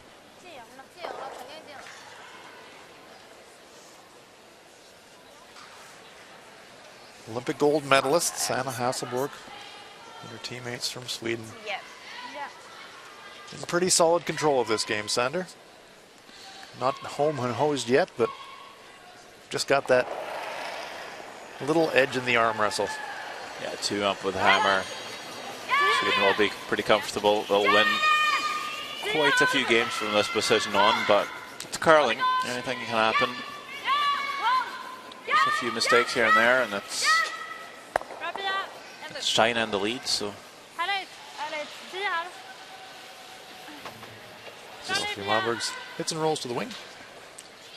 Yeah, China coming into the house there, allowing Sweden to make the hit. That's a big mistake. Really needing to force the play here in the 7th end, especially. This is where you start to look at the scoreboard a little bit as well. 4 ends to go, 4 hammers to be dealt, 2 each, you'd think. But if Sweden blanks the end here, it's a 3-end game. They can have 2 hammers to China's 1, score 1 more time than their opponent with a 2-point lead. That's a huge advantage if they can get the blank here. So China's going to have to take the risk, throw the centre guard, ignore that red stone on the wing, and try and force a score, or even a steal.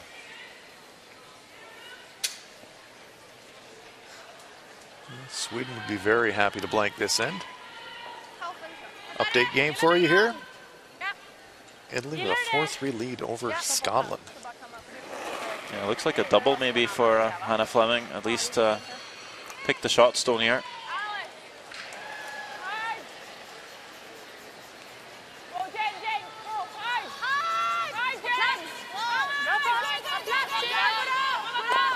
Oh, just clips her own going by. Wow. Single point. Could have been more. That one's tied up. That could go either way.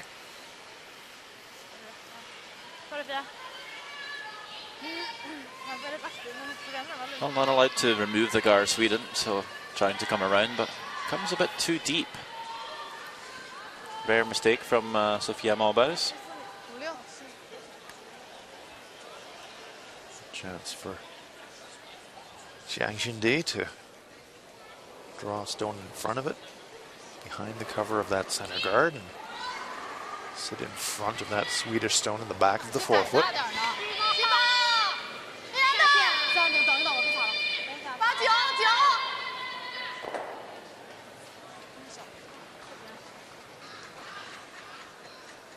Sweeper's backing right off of this one. That's well by the guard, and it looks heavy. Hasselborg comes out to sweep it, and this one is going to go deep in the rings, all the way to the back of the 12-foot, and actually into 3rd shot position. Should be not too happy with that one. She knows that that was a chance for them to get themselves a bit set up here for a possible steal, but now Agnes Knochenhauer being asked to kill a guard. Once again, like clockwork. You might think, why not just come around the guard, sit 3, but it's all about keeping it open, controlling the scoreboard and this end. Speaking of the scoreboard, let's update you on all the other scores in this morning draw. Korea 3-1 over Czech Republic. Sweden with a 5-3 lead here. Italy and Scotland are all tied up at 4, and Russia is leading the USA by a score of 5-3.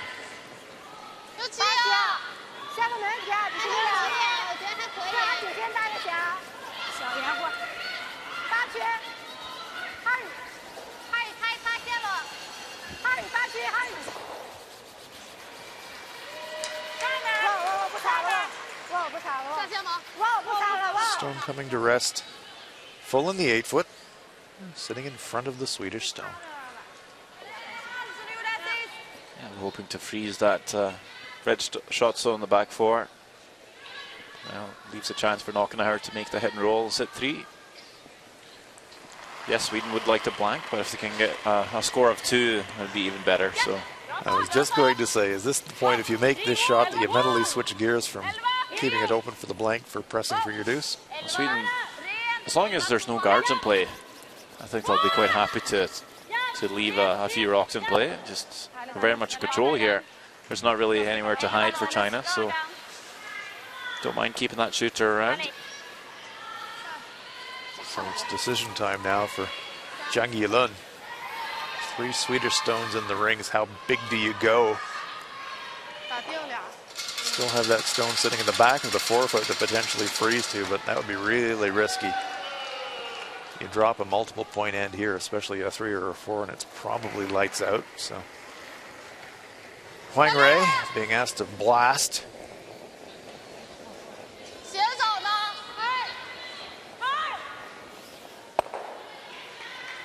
Just removes 1. Leaves Sweden lying 2, so trouble here for China. And let's take a look while we've got an opportunity at Russia, USA. 3 Russian stones in the ring, so Jamie Sinclair. Previous end attempt to draw slightly over curled. It was a misread on the sweeping call. Here's a chance for Sinclair. Has to draw a piece of the forefoot just to score 1. Should be routine, but you know, if you miss it, the game's pretty much over. So that's some added pressure. 14-2. I think you're fine. Oh, nice shot there by Jamie Sinclair. It's right on the tee line. It's a single point for the USA. Keeps them in the game, but Russia with the hammer. 1 up playing 8. Victoria Moiseeva. Pretty good situation for them. And it's a pretty good situation for Anna Hasselborg of Sweden, as Sweden lies 3 and they are spread right out across the rings. That's about as textbook as you could have it. The only thing that would be better if they were at the tee line and forward, but other than that, perfect formation really for Sweden if you're thinking about scoring 2 or more.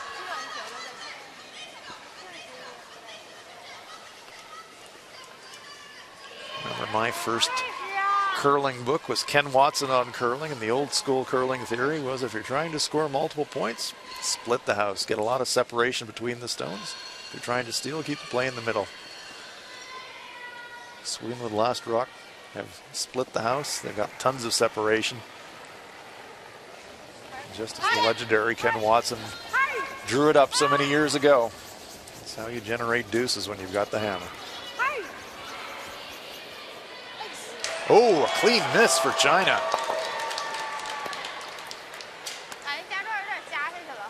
Huang Rui. And now it is absolutely danger time for China. And Sweden know it.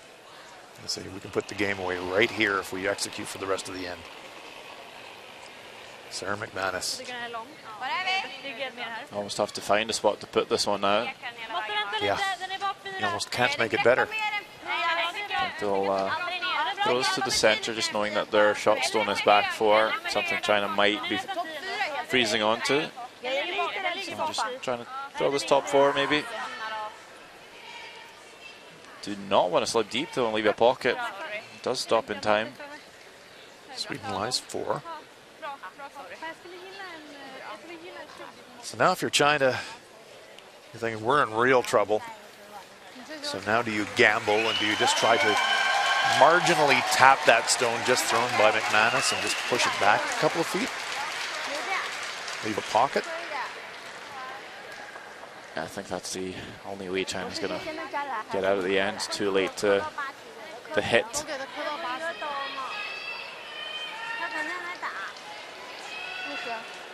Could maybe make the double and roll frozen onto the wing on the right.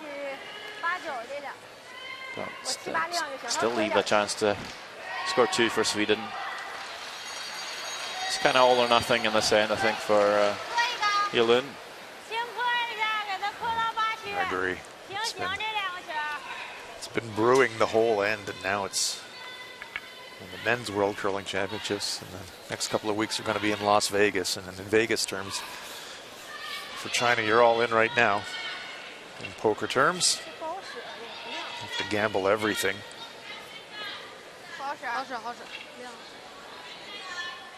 You know, if the gamble doesn't come off, it's probably game over. So this is a bit of a setup shot. Won't leave the yellow in a very tight spot for Sweden to remove, but it's all about creating that pocket so they can freeze with their last stone here, China. Has some curling to do to get to the shot rock. Actually comes to the back stone, pushes it into the back of the 8-foot, but leaves it sitting in the open. And let's jump over for a look. Czech Republic versus Korea. Czech Republic trailing 3-1, but this is a draw for 4. Annika Reskova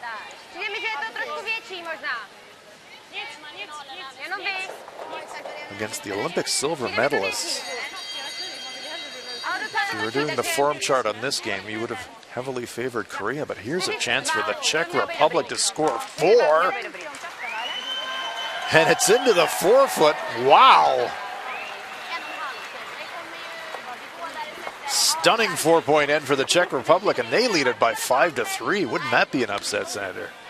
Well, that's a pretty good example that anything can happen in curling, which means Sweden are not safe either.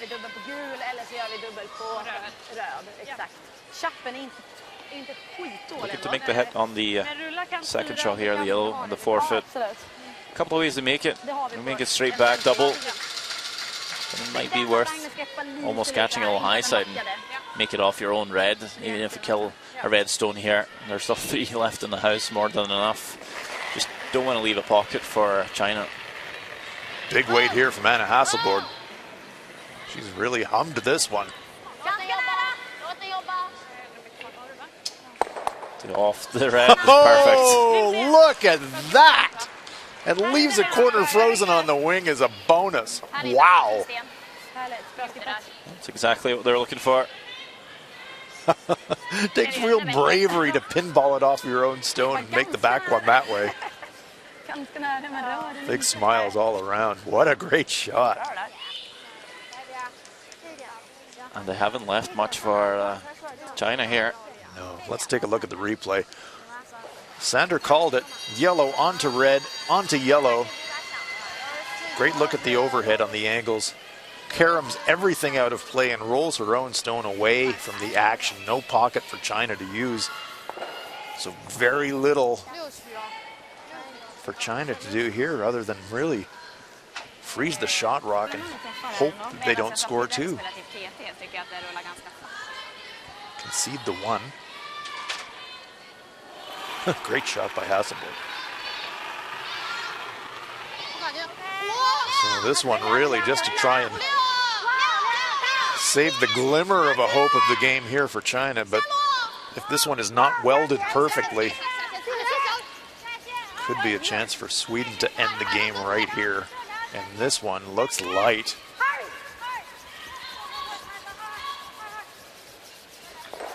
Comes to rest. Second shot position in the 8-foot, but there is a gap for Anna Hasselborg to punch this one through and score 4. Doesn't really have to worry about saving her shooter. Force plenty.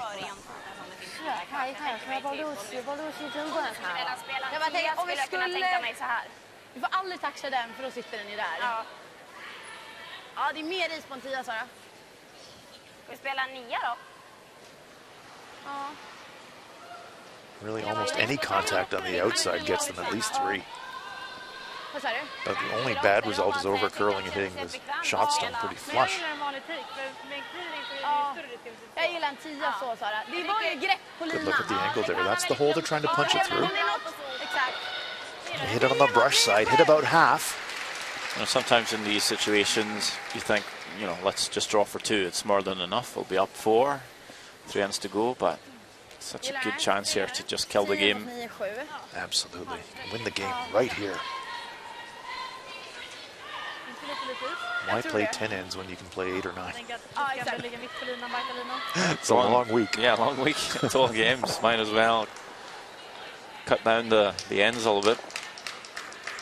Still has to make it, though. It's not risk-free by any means. No, if you flash the yellow, you pick your own shot stone out to steal. Also, if you overcurl, yes, you could straight jam it on the shot, so don't think Hasselborg will do that. But if it could redirect and jam onto the stone on the wing. Indeed. Here we go. Last stone. Anna Hasselborg. Throwing a pretty controlled weight here to bring the sweepers into play. This may not end the game, but it could put them a long way to victory. Catches it, punches it through the hole, saves the shooter and the one in the back. It's a score of 5 for Sweden. Great shot. Wow. So controlled. I think you'll see a lot of players just smash it, but very controlled throw, and that's it. That is it. China concedes defeat. Anna Hasselborg indeed sticks the dagger.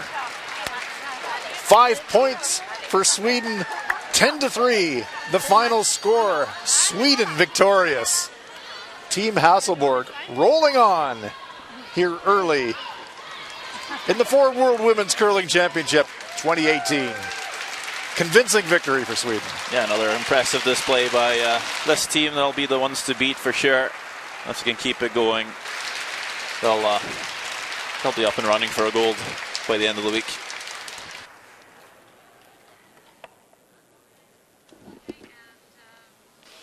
Very, very impressive display by Team Hasselborg. Taking their chance.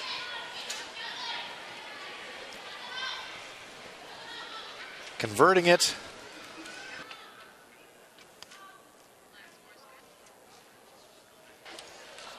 And Sweden off to a fantastic start here at the Ford World Women's Curling Championships. What an impressive performance. Team Hasselborg. More curling action for you. We're going to move over to Sheet C, where we have a really tense match between Italy and Scotland.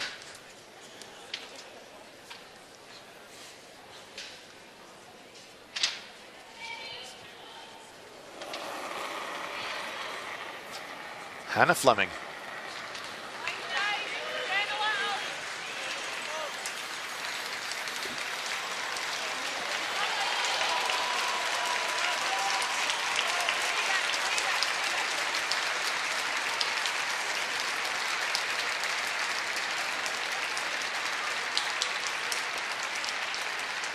Just glances the center guard, redirects a little bit.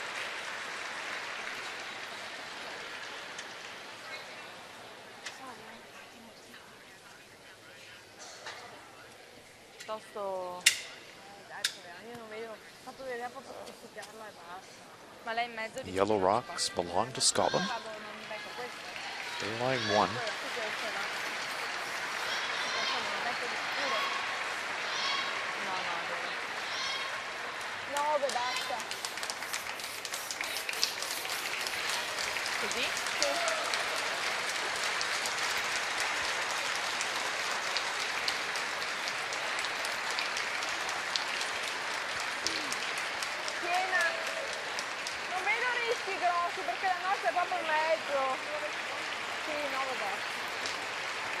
Diana Gaspari. Italian skip. Prepares to throw her stone as the very supportive crowd here at the North Bay Memorial Gardens. Saluting both Sweden and China as they leave the ice, but the last stone on its way here in the 7th end for Diana Gaspari.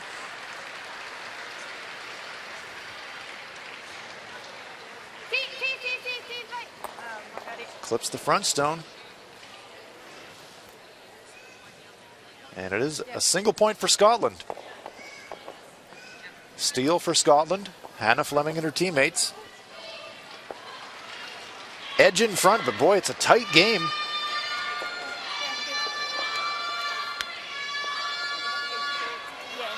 Slight edge now to the Scots, but they're a long way from home yet. Italy will keep last rock into the 8th end. Here's a look at our scoreboard. That steal of a single point by Scotland. Pretty crucial. It's been back and forth. We can see on the scoreboard the teams have traded deuces. Italy forced Scotland to a single, then another steal.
Welcome back to the North Bay Memorial Gardens at the Ford World Women's Curling Championship 2018.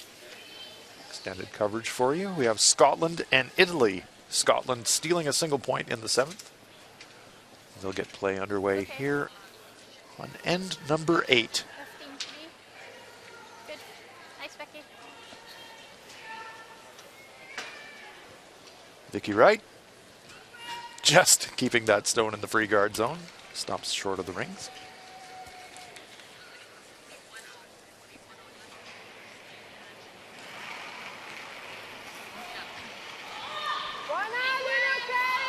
Angela Rome.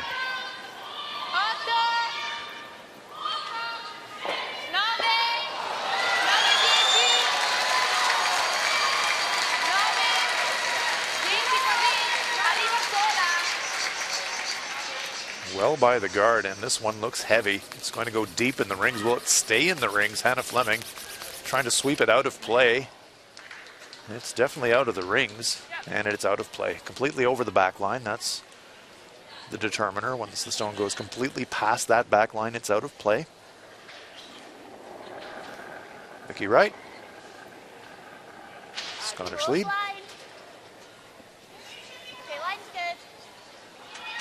This Hannah Fleming foursome defeating Eve Muirhead's Great Britain Olympic team in a qualification series to earn the right to represent Scotland here at the Ford World Women's Curling Championship.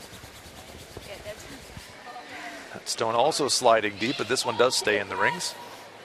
A little smile there from Vicky Wright. Italy with the hammer here on end number 8. They'd love to score a pair.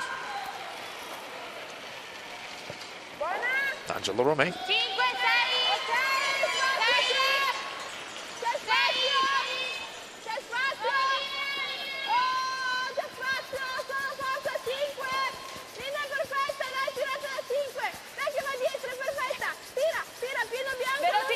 Great looking line by the guard. Love to keep it in front of the tee if they could, and they do. Bravissima. Beautiful. Biting the front of the button.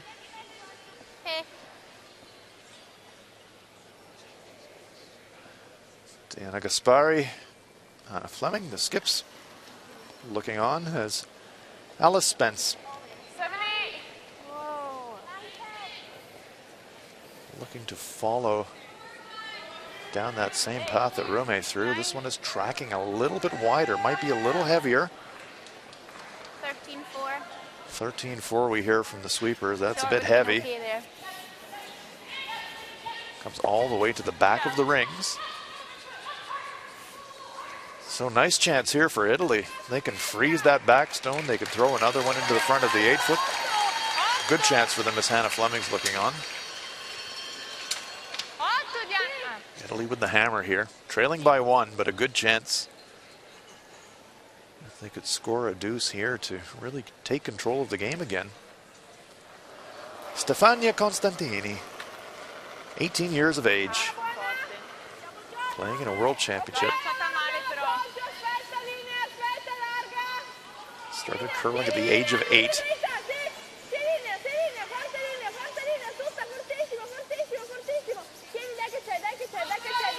I think changing up the call here. A little heavy, so trying to sweep it onto the back yellows, so that's a good line call by Gaspari. It's really important in curling to make the absolute most out of every shot. That ability to read a shot in motion and make the adjustment can be critical. There we can see the result. Italian stones, both of them behind that yellow center guard. It's a bit of danger building for Scotland. Really hard. 3-4. Really hard. Come on, guys. It's looking on. Line's really good. Heavy with the first, making the adjustment, trying to dial it back a little bit. She's taken too much off. It's not that intense. It's going to actually tick the front center guard and leave them almost staggered in front. Not quite an overlap. We'll have a quick update now. Czech Republic with that amazing 4-point score in the 7th to get the lead, and Czech Republic lying too, so tough task here for Eunjung Kim. Trying to score a single point.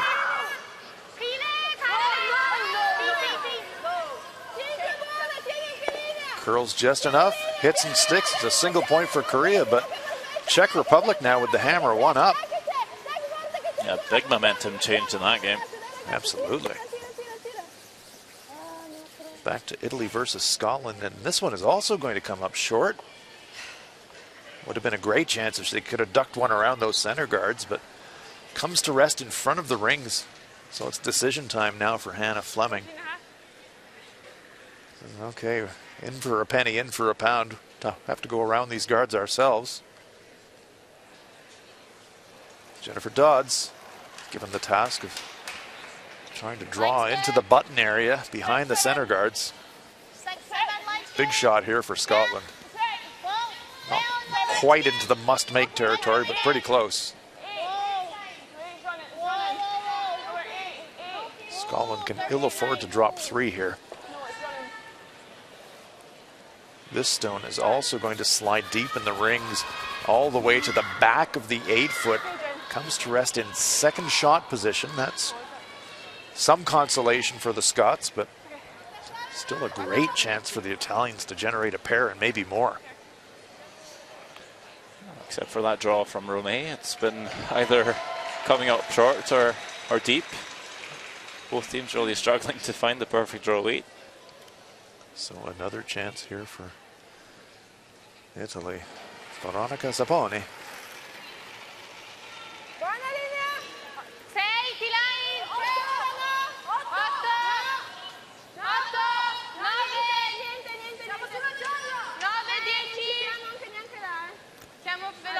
This one is also tracking full, miles by the guard. Is this one going to slide to the back of the 8-foot? Yes, it is. It's going to go all the way to the back of the 12-foot. So neither team with the opportunity to really cash in on the other's errors. So another chance here for Scotland. We'll take a quick look now at Russia-USA. Red stones belong to the United States. Victoria Moiseeva of Russia, last stone.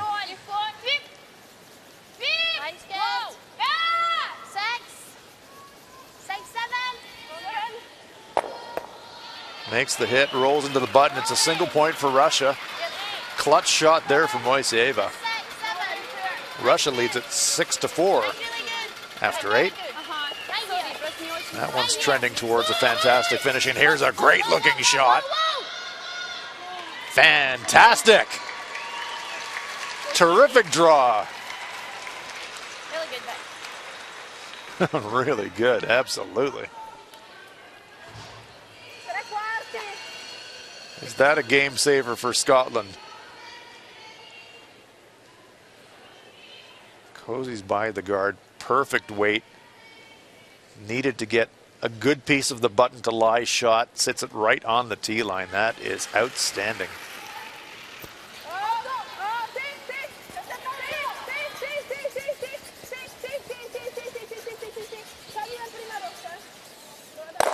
Italy now forced to deal with the center guards to open up that shot to the button. It's about as good as they could do with that one. But suddenly, after that fantastic come-around draw, the mind set for Italy switches entirely from thinking about there's a chance for a 2 and a 3 and maybe to get control of the game. And probably to there, and then if they hit it now down. you're life and death. You might give up a steal. Play this way? Yep. 10.5. I played this line earlier on last.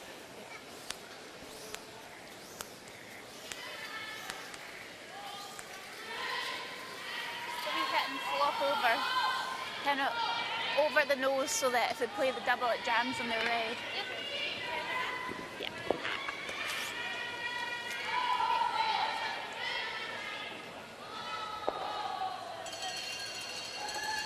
Hannah Fleming and her teammates have had success at the World Junior Championship level and looking to make the step up here at the Ford World Women's Curling Championship.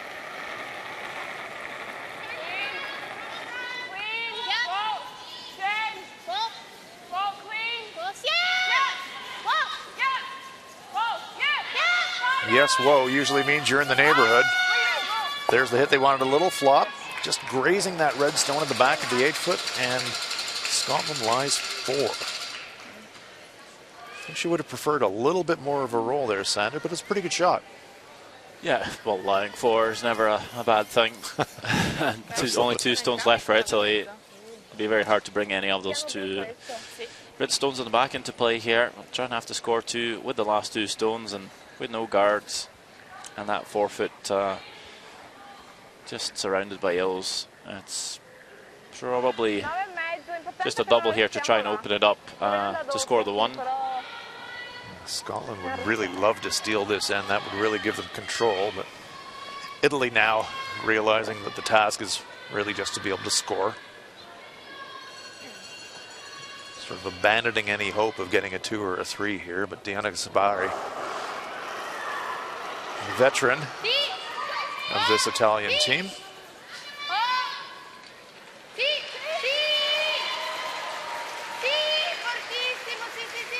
This one is really moving.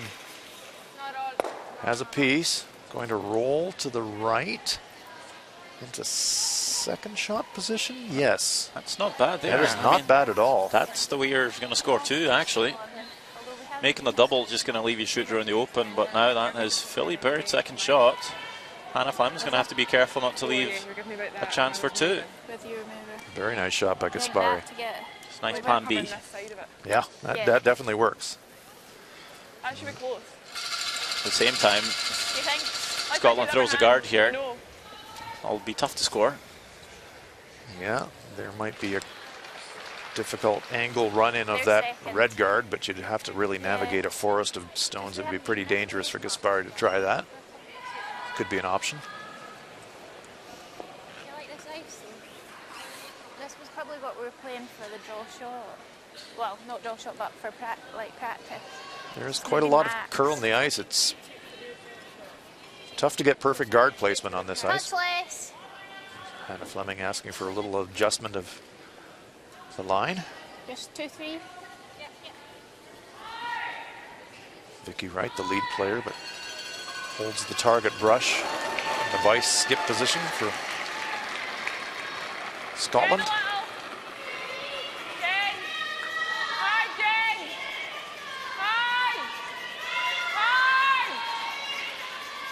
Jennifer Dodds being asked to sweep hard on the inside line to try and hold it straight, but now they're thinking it might over curl. Willing this stone to come to rest. They don't want it to curl anymore, but it has. There's a corner open for Diana Gaspari, and is there a shot for two, Sander? Definitely come around here. Just backline weight, tap it out of the forefoot. You score your two. Anna Fleming asked for less ice there in the hack before throwing the guard. I think she regrets that now. Guard over curled, just a fraction. Great look at it from the hack in that Diana Gaspari will be throwing. We can see a corner of the yellow shot rock is available. It's a very Gaspari-like shot as well. She's a great touch player, good drawer. See the brush position. Looks like it'll just be backline weight. Just has to push that stone fully out of the forefoot circle. Stick around herself.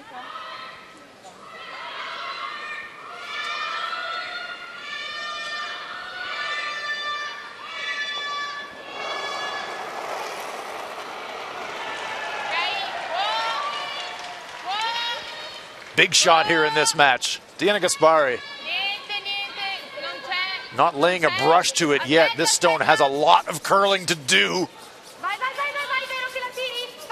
Sweeping it to try and promote the curl, but have they got any contact at all?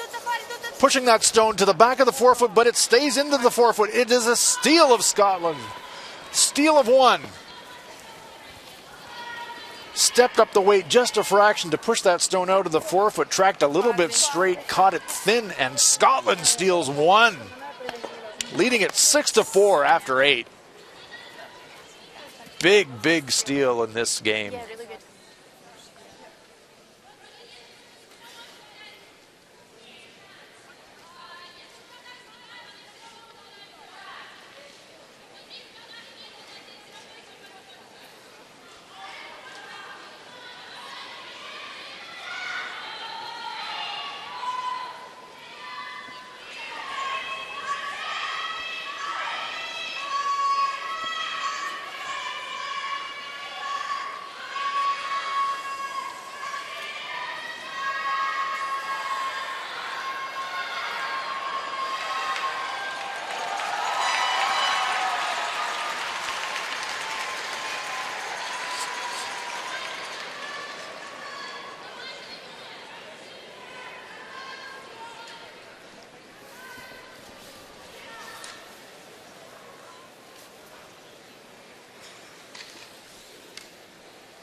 Vicky Wright getting us underway.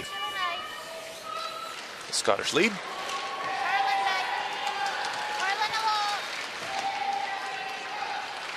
Italy with the hammer here on end number 9. Really an opportunity lost for them, Sander. Great chance for them to score a pair in that 8th, and just a fraction heavy and a big steal of one for Scotland. Yeah, I really thought Gaspari would be all closer with that shot. Just like you said, just threw a bit too much weight. So often you think, oh, we're needing to move a stone. You add a little extra weight too much. It was important to at least score there, really, for Italy. And that end really turned around. The Italians looked like they were in fantastic shape. And we saw a great come around by Scotland. Then a guard slightly over curling and a final chance shot for Gaspari to maybe score 2. But it wounds up being a steal of 1 for Scotland. A potential 3-point turnaround, and all of a sudden Scotland now with control of this one. Vicky Wright. Line's good. Line's good. Got room in the minute. Line's hanging. Really good line. Starting to curl. Go in. Whoa. 13-9. Really curling.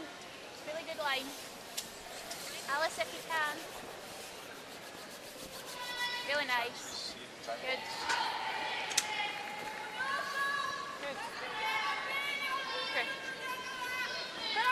All lined up behind those guards. Let's take a look at this pulsating match between the Czech Republic and Korea. And look at this, 1, 2, 3, 4 Korean stones in the 4-foot circle. And Anna Gobeskova, Czech Republic, with a very difficult final stone here, trying to limit the damage, really. Well, this game has certainly switched gears again. Czech Republic scored 4 earlier in the game. Make this one you're in great shape. If not, it is a big steal. This one sliding deep in the 4-foot. It is a steal of 4 for Korea. Wow. Czech Republic scored 4, and now Korea steals 4 back. They're in front by 8-5. What incredible swings and flows in this game. Meanwhile, back Italy, Scotland, and the Italians have gotten their stone in a fantastic spot right in front of that Scottish stone in the back 4-foot, so it's game on again for Team Italy. They've got something going here in end number 9. Just 5 seconds. We can be short. Really do need a deuce here. 5 minutes coming off. Just 5 seconds. 5 6. Vicky, way only. No, we need to split. 14-4. I don't really want to. It's bumping.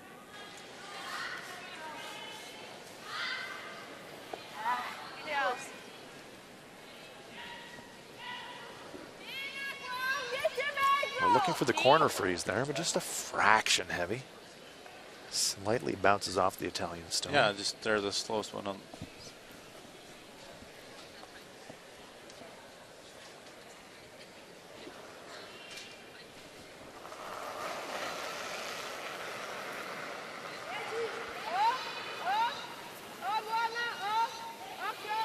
Chance for Stefania Costantini to make a play on that Scottish stone. Oh, punches them both out. Leaves Italy lying 2. Not sure she wanted to disturb the stone behind the shot rock, because it was really offering a bit of a catching defensive position for them. There, we take a look at the time clocks. Each team has 38 minutes of thinking time to complete their shots. If you don't happen to finish your shots in the 38 minutes, the sanction is pretty severe. Game over. I think they should be fine though. Italy with over 6 minutes. Should be okay, but you can't really afford to waste too much time. Get another look at those time clocks. Yep, Clocks run while the stone is being considered. Once the stone's in motion and in play, the clock stops. That stops when the stone crosses the tee line, just there. Which is good, because it doesn't penalise teams for playing an aggressive game like we used to have back in the days. It would take, obviously, a longer time to play a draw than a takeout. So you'd spend more time playing the offense. Yeah, I remember back in the day when the ice conditions were really, really fast. You throw a draw and you'd say, come on, hurry up and get down the other end so I can stop my time clock. I don't mind the freeze, but I don't mind the run either. It's your preference. Lose a 2. What? Freeze or run? I've got this a freeze. We're in the corner. I'm happy with me. Jennifer Dodds is going to come down and have a chat about this. This is an important decision. Considerations of the freeze or the run back. Don't make the run, they come round, but then I suppose the top one's off, and then you can maybe hit and go behind. And the worst, if we do that, the worst we can lose is 2. Yeah. But the freeze is still quite nice for the fourth. This is your first, isn't it? Yeah, it's my first. I think the run just now. Okay. Do you like, what was your first call? My first thought was the freeze, Oh, was it? but that's just because we've been We have kind of been. doing that already. Do you want to call the time? We'll take a No, I peek think so. at Okay. USA Russia and look at this. So the freeze. 1, 2, 3, 4, 5, 6, 7, 8, 9, 10 stones touching the rings. Real log jam in the 4-foot area. I kind of like the run better, but maybe time. It seems like the draw is called for Jamie Sinclair to try and What do you think? What do you come want around to on do? the out turn, just snag a tiny piece of the button for 2. Tough stone though, there's a yellow stone there, just top of the 8-foot. USA is lying 1. So if she could ever get one around that pile and just onto the tee line of the 4-foot to score 2, that she could tie the game up. Jamie Sinclair, tough shot. Got room. Line's good. Bit of room. Bit of room. Room. Trying to get it onto that tee line that Vicky, needs to Vicky. curl full into the 4-foot to get that Yep, second well done, point. yep. Again, Yep, this for stone Pearl, yep, for tracking Pearl. straight. All the way to tee. Hard. Hard, guys. You got it. Go, go, go. Hard. Hard. Go, go, go. Looking go, close. Go, go, go. Hard. Hit the ball. How good is that? Did they get 2? Oh, we just heard 1. So close. What a great try by Jamie Sinclair. Yeah, line was perfect there. Wow. Just needed a bit more running on it. It was a single point for the Americans. Really good. So they're trailing by 1. Last time we went 1, they went around, and then we went 3. So we saw the attempted run back here in our game, Italy-Scotland. Leaves a corner guard for the Italians to use potentially. Veronica Zapponi.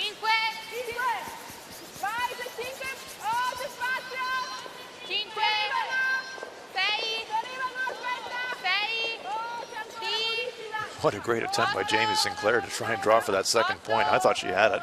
Must have come just a fraction light. Italy trying to use that corner guard. This one's sliding deep in the rings, but stays in the rings under cover, so. Just means there's room for more. That's right. Lots of room in the party here for the Italians. If they could ever score a 3 here. You could play the double if you wanted, but I quite like. Do you like that? Or double? It's kind of steeper. Sorry? Not really, because if you don't get it right and they hit and roll, you split the house. Hannah Fleming wants to bring the play towards the stones on the right-hand side of our picture. I think the 10.5. Jennifer Dodd said, could we roll to the left behind that yellow stone? And she said, yeah, we could, but we don't make that. Makes it really easy for the Italians to split the house.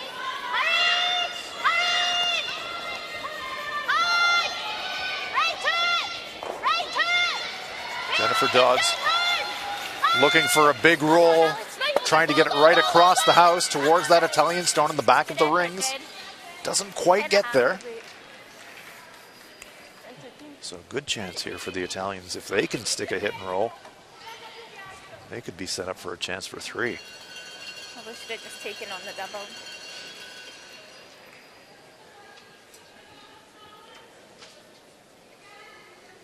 It's one of those in-between situations for Scotland. You could hear Hannah Fleming say, maybe should have just played for the double. Sort of in between in your mind whether you're playing for the hit and roll or you're playing for the double. You don't really commit to either. Italy needs to save the shooter on this one, though. The sweepers are going furiously trying to keep the stone in the rings, but I think it's going to roll out. It does. Big opportunity missed for the Italians there.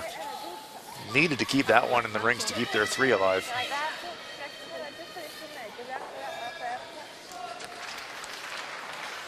Disappointment for Zapponi. Yeah, score 2 would be a lot easier too. Keeping that around, now a chance for Scotland to try and take that away from Italy.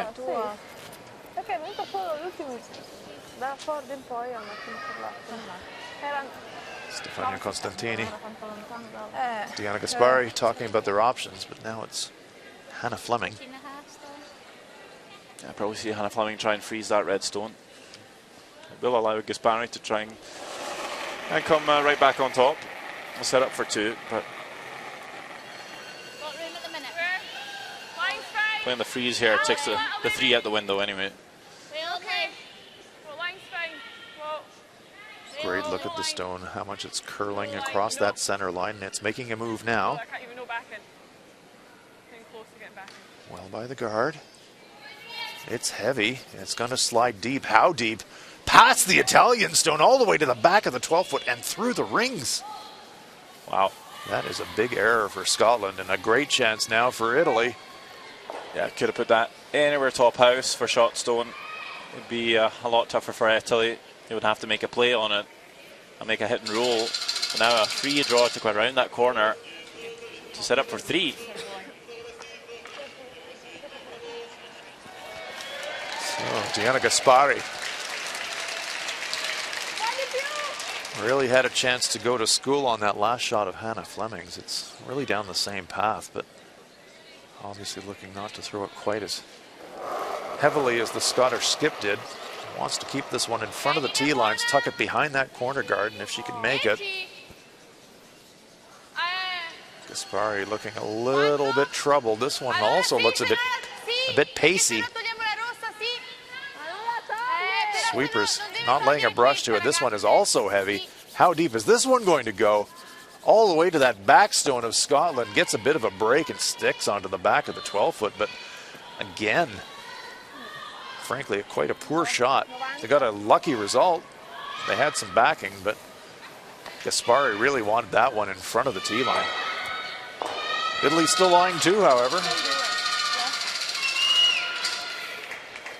So it's crucial now for Hannah Fleming, and kind of decision time for Team Scotland. You've got a 2-point lead.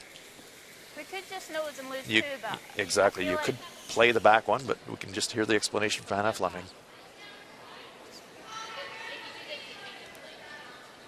Her teammates are counseling her. I just felt like it's quite a good chance to 4.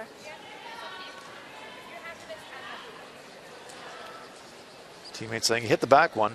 Worst would happening as we're tied.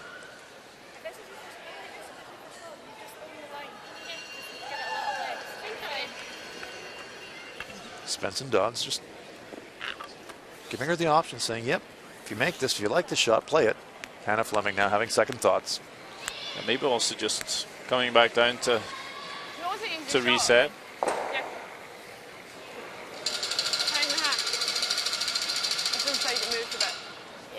Yeah, like that. Yep. Not quite as much. 10.5. Yeah, after some thought, Hannah Fleming saying, yeah, this is actually the percentage play. Hit this one. Yeah, give the Italians a shot for 2, but then you're playing the 10th end with last rock tide. This is a gimme shot to make. You're close to 100% on killing this red stone here, and then you'll be tied. And you have a pretty good chance of winning with a hammer coming home. Heard Spencer and Dodd say you could try that come around, but if you don't make it, you do bring 3 into play. That would leave you trailing. Make this shot. You are not going to be trailing in the 10th end, but you might be tied.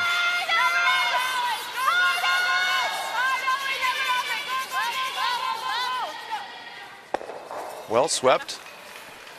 And looks like the Italians are lying 1, so it's a draw for 2. Doesn't have to hit the Scottish stone to score a second point. We're not shot. No, I rolled. I rolled off the top of it. Hannah Fleming wanted to at least force Gaspari to play a hit, but it will be a draw.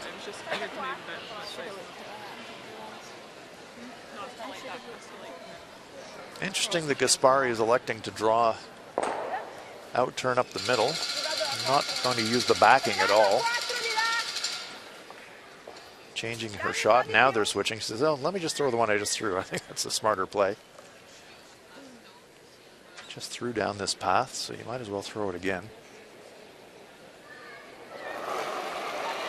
Chance for 2 for Italy to tie this game up.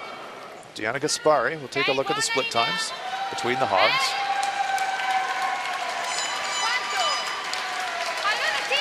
Sweepers are not laying a brush to it yet.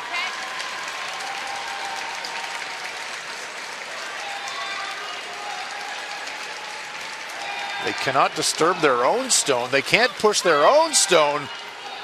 They do, and it's a single point. Disaster for the Italians. Nudges their own stone just a fraction, but I think it was enough that it's only a single point for the Italians. Wow, Scotland dodges a bullet there. It's a single point for Italy after 9. Scotland leading it 6-5.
Welcome back inside the North Bay Memorial Gardens here at the Ford World Women's Curling Championship 2018.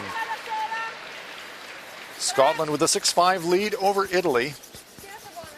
Chance for a deuce there in the previous end by Diana Gaspari. Just a fraction heavy with that draw for 2. Nudged her own stone.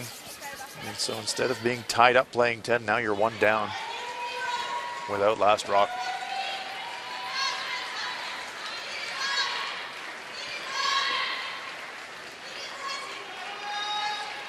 Good guard there by Angela Romeri.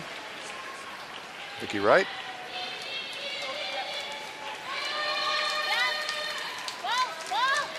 Gonna try a tick. Try to get a piece of the Italian stone and move it off the guard position. Just goes past it.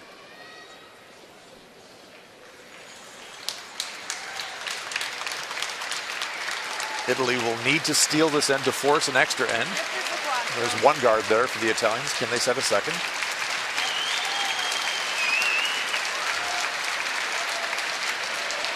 Angela Romeri.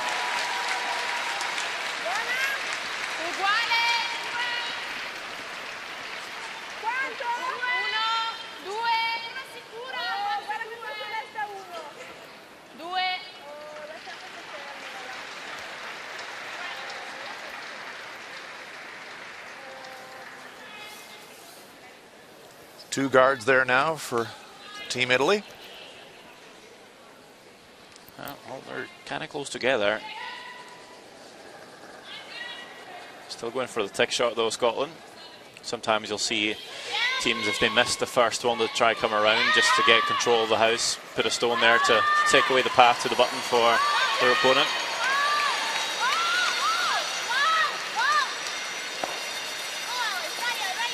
A real good one here from Vicky Wright. Very nice. Pushes that stone off the center line. Keeps it in play. Still in the free guard zone area. That's a very nice shot.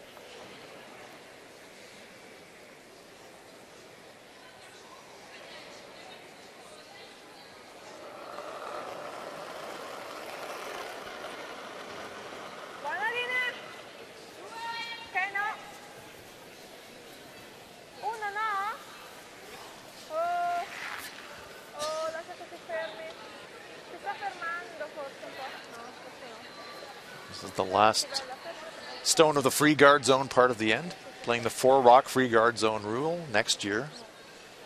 World Curling will switch to a 5-rock free guard zone. This year, playing the 4-rock free guard zone. So now it's time for Scotland to start rearranging. Ooh, might have set this one back a little bit. Alice Spence. Ooh, Fed blows it right by.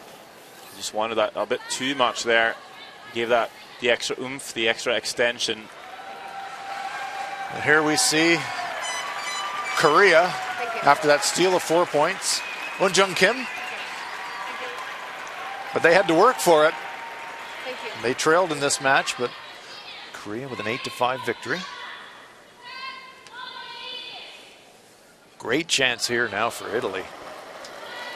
Stones are overlapped up front. Stefania Constantini.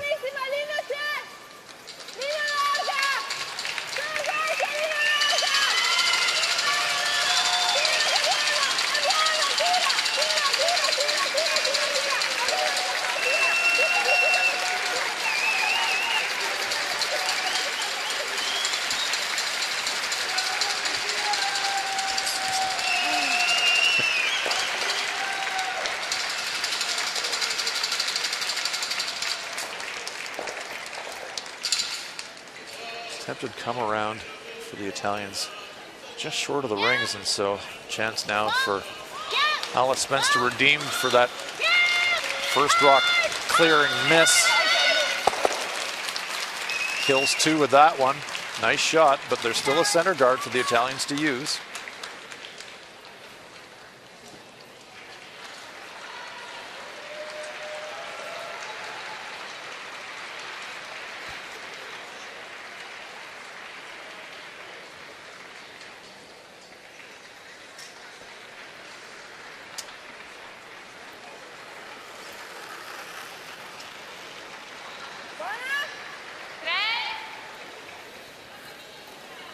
Veronica Saponi.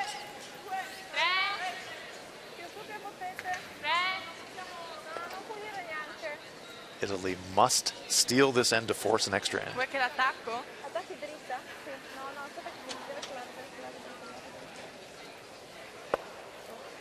Just taps her own, pushes it forward, but chance here for double clear. Let's take a quick look now. Russia, USA.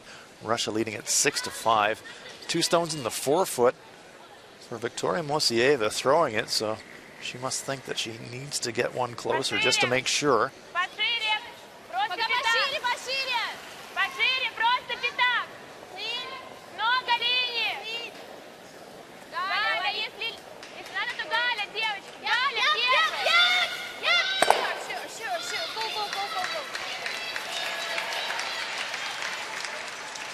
And it is a single point for Russia. That'll clinch the win, and it is in fact a score of 2. So Russia defeats the United States by a final score of 8-5. Big win for Russia. And a great shot here in Italy-Scotland as well. Double clear of the center guards, giving Scotland a great chance to run out the winner in this one. 4-foot is now wide open for Scotland after that double clear. So nice recovery from Team Scotland. Alice Spence missing a clearing shot, made a double clear on her second, and then Jennifer Dodds followed that up with a nice clear of her own, and Hannah Fleming will ask Dodds to again clear that center guard. On this one immediately,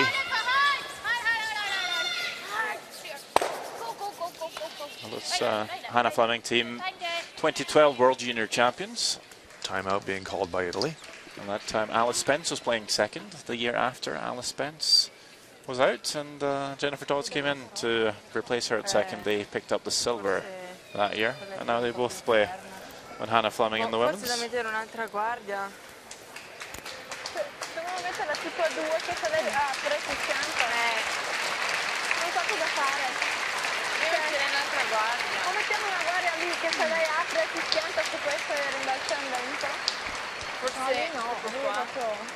È anche più alto, essere qua che lei non riesce. Ma secondo me qua. Perché qua. Se lei sbaglia sì, questa è la seconda. I think one guard, two, so that she open and she can put the. Timeout called by Italy. Zorngrun. Okay. Yes. Okay. And the second one, if she open, I can bite the bite over there. Okay. Okay. Yes.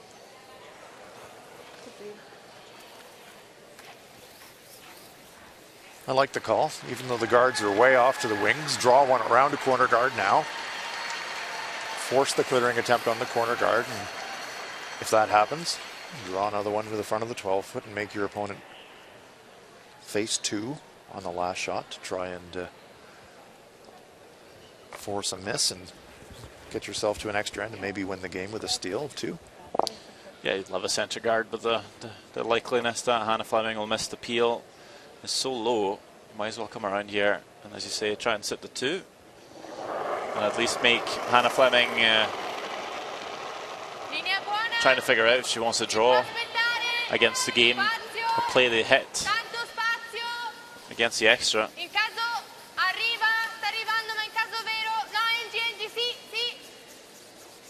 Have to get by this corner guard. This one is really moving. It is over curling. It's going to be light.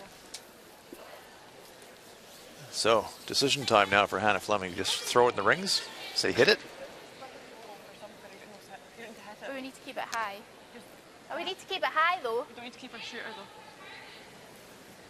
Yeah.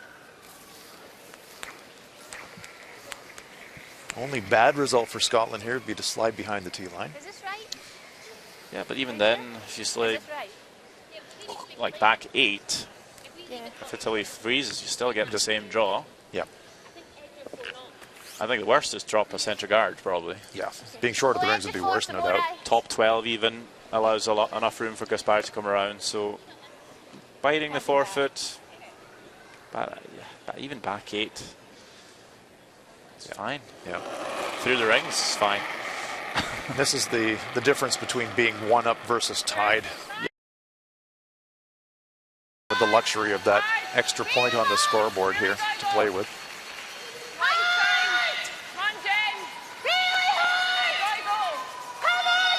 They do not want to leave it so high that Italy can go around it. Well, she's so concerned about coming deep here, she's left it high. And I think that's a much worse result than coming back and back of the rings. Yeah. So that's a guard for Italy. Gaspari will definitely draw around this one.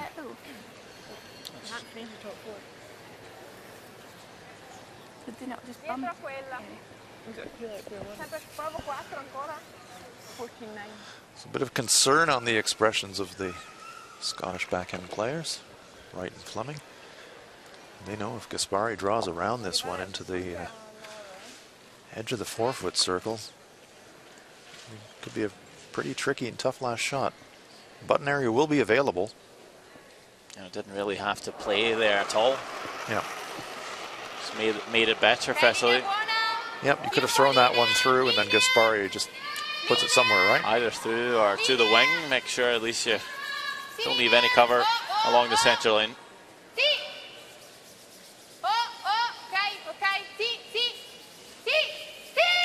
Oh, good looking stone here by Gaspari. Comes to rest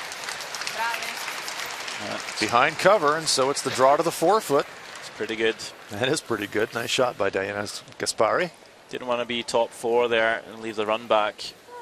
Didn't mind coming just a little bit deeper on this occasion, just to make the run back pretty long. Still cuts down the scoring area for Hannah Fleming here. Needs almost a nibble of the forefoot for the win. Vicky Wright snuck a quick peek at the time clock, but plenty of time for Scotland to play this shot. Italy saying, oh, nice shot, we got a chance. Hannah Fleming has to draw a piece of the red forefoot for the win.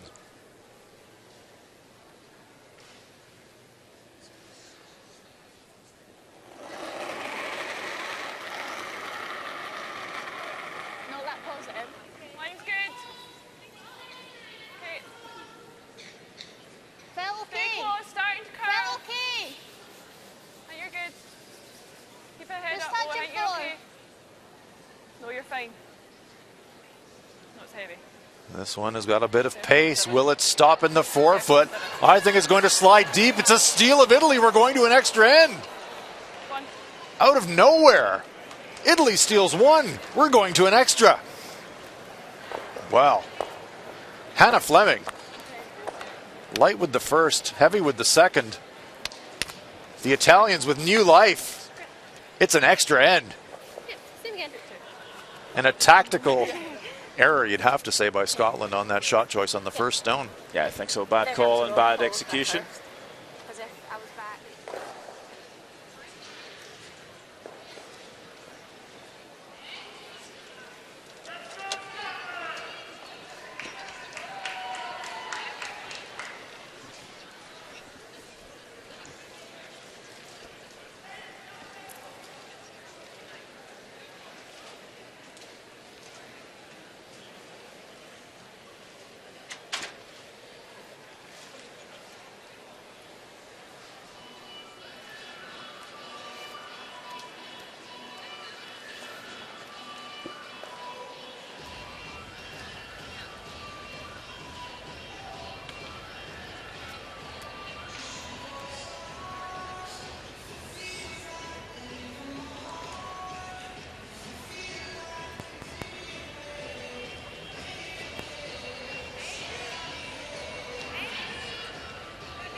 Angela Romay getting us underway. We are in an extra end.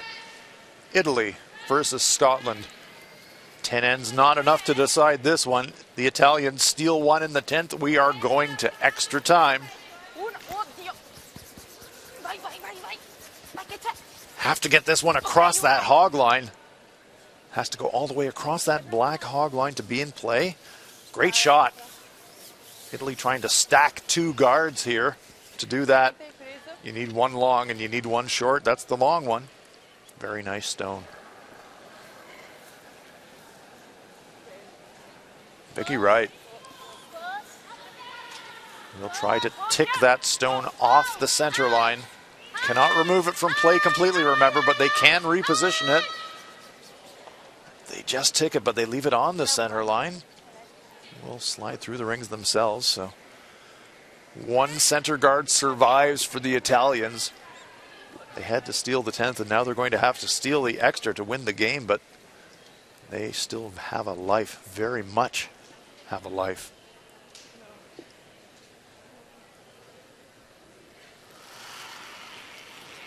Angela Romay.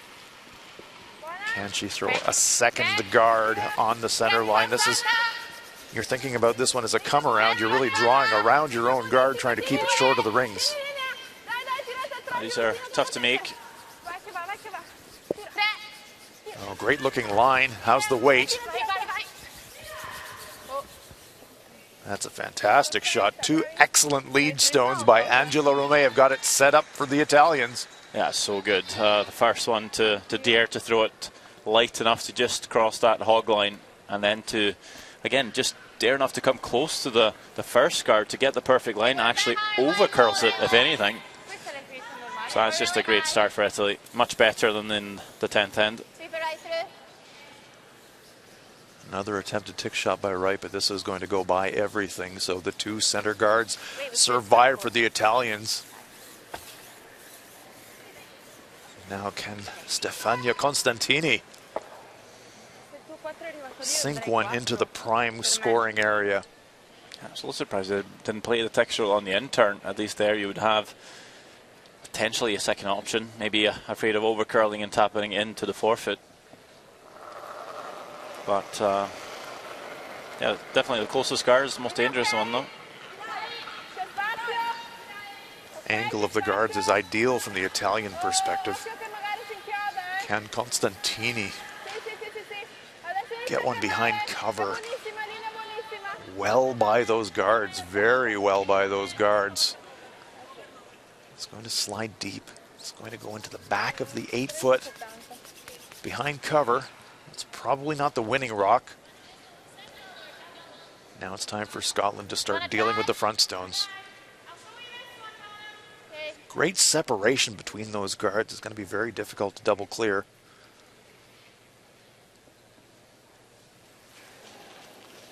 Alice Spence.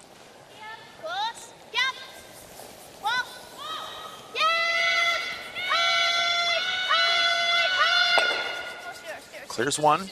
That's fine, Alice, good try. Rolls her own shooter off to the wing. That's important because she didn't want to block the path to the forefoot for a possible draw on the last. And it happens sometimes. You look for the double, but you leave the shooter and you block off everything. And with the amount of swing in the ice, you're going to have to come quite wide to get to the button. So really key to roll those shooters as far away from the center line as you can. Stefania Constantini. Non finita come sempre. Una va benissimo. Va bene, basta. Looking to keep this one really high. Want a lot of separation between their guard stones. A little deeper than they'd like, but they are stacked again. Yeah, line's really good, so makes the double really tough.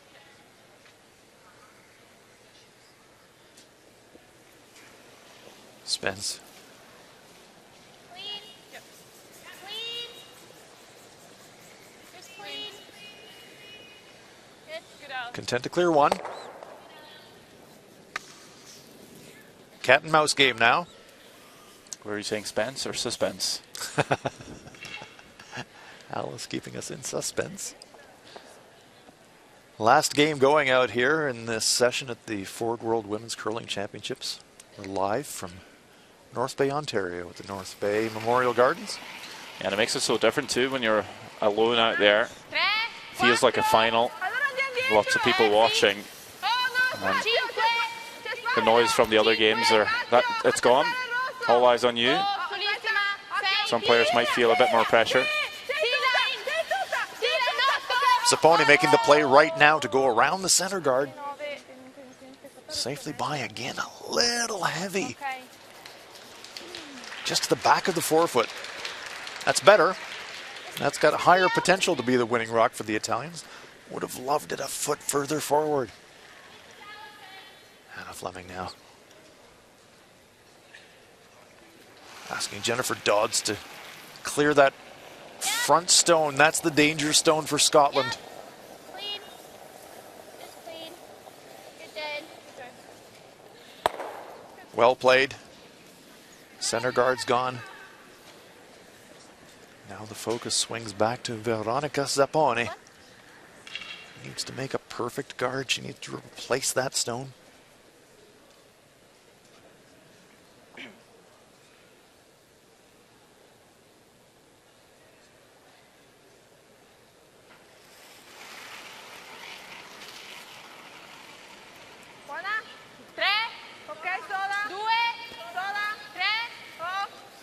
sweepers are saying the weight's 2 or 3. That's in the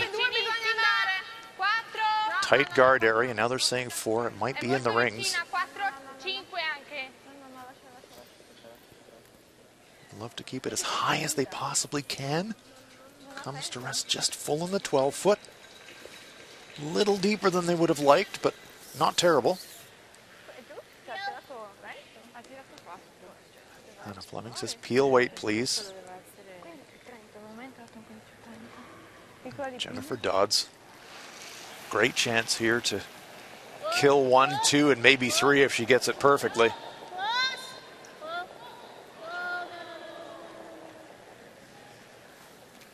Just kills 1.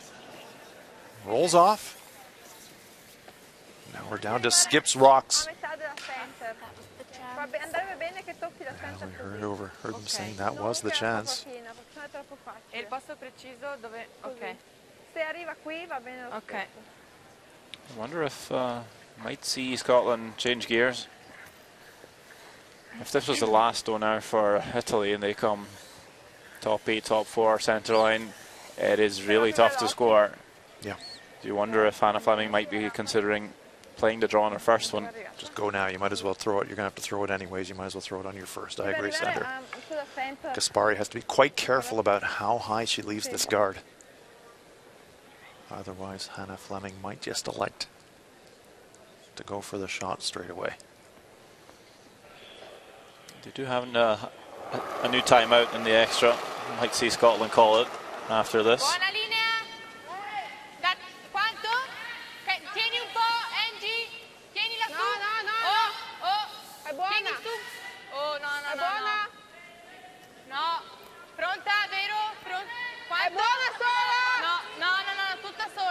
All by itself, they're saying. All by itself. They don't want it to go deep.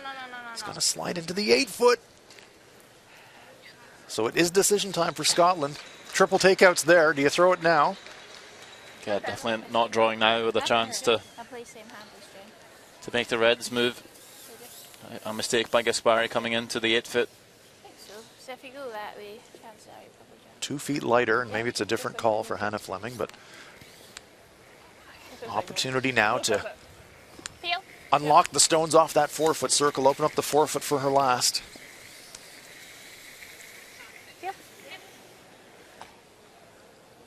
Just inside nose. I'm saying peel. Our shooter will stay up the front, but I'm saying inside of the nose here, knowing they'll leave the shooter on the 8-foot on the centre line. You could play it the other way, catch the high side here, kind of slash it. Yeah. That way at least your shooter rolls away. Yes, you open up the access into the button area for your last if you had to. But Hannah Fleming now trying to remove at least 1 Italian stone, maybe 2, maybe 3.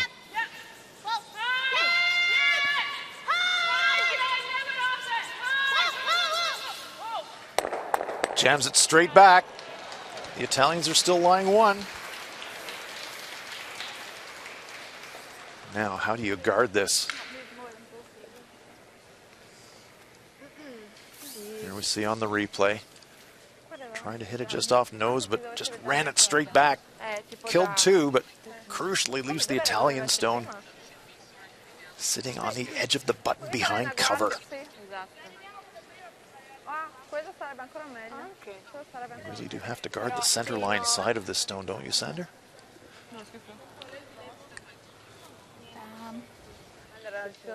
Right where that brush is positioned. That's where they'd like to come to rest.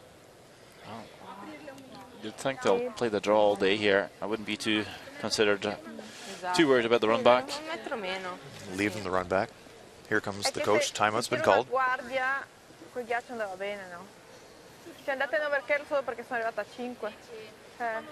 Soren Gran making his way down to the playing end. Big decision here. Great opportunity for Italy. We're in an extra end. Guard or corner freeze? I think for me the easiest shot is play the guard. Yes. I mean, even if you corner freeze, you don't start with the ball. No, but you're right. You're right. We'll try to cover as much as possible the The yellow. yellow. Okay.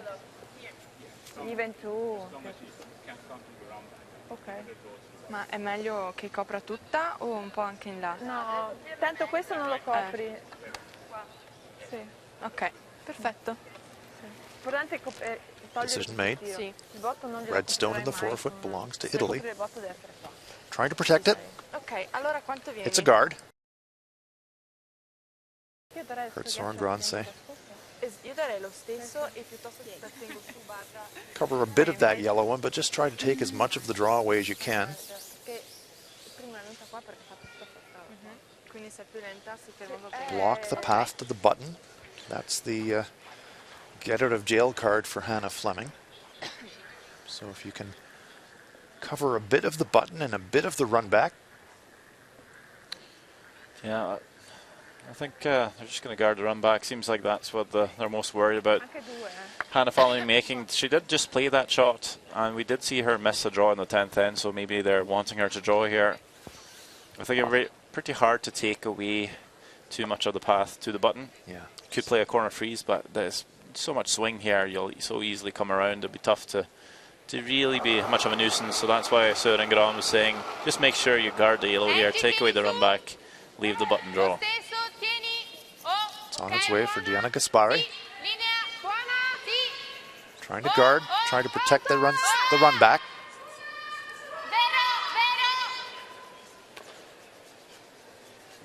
To get it over, I think this might have picked up something. That one really jumped, didn't it? Covers the run back. I think it does enough. So it will be the draw. Gaspari shaking her head, doesn't know what happened to that one, but got the job done. Ah dai. There we can see. Path to the Yellowstone is blocked. A little bit of it available on the intern side, but certainly enough to try, not enough to try a run back on it. So it will be the draw to the button for Hannah Fleming. Like this size? Yeah, should be good.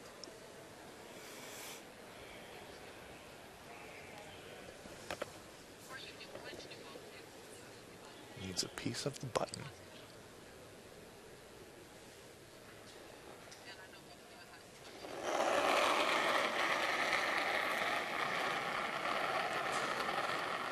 Where? Line's fine. It's in the hands of Dodds and Spence. Line's fine, Hank, you're okay. No, you're heavy. No, you're heavy. Sweepers are backing off it now. 13-2. Needs to come to rest, needs a piece of the button, but will it stop in time? No, this is sliding deep. It's a steal for Italy, and Italy wins the game. Stealing the 10th end, stealing the extra end. Diana Gaspari and her Italian teammates with a comeback victory over Scotland. Italy 7, Scotland 6.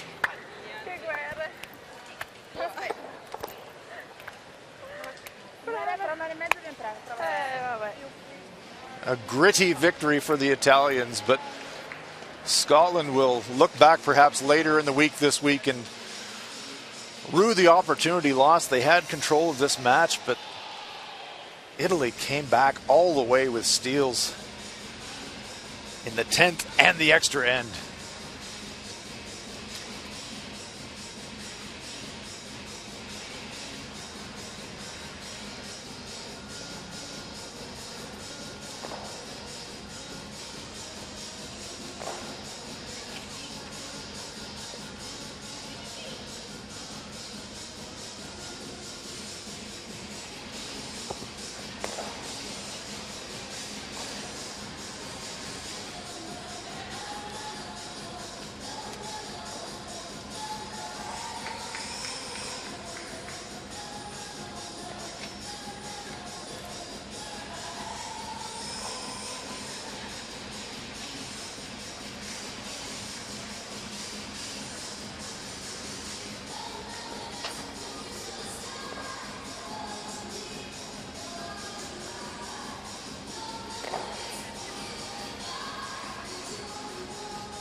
Sweden versus China, our feature match in the 5th end. Last stone coming for Anna Hasselborg.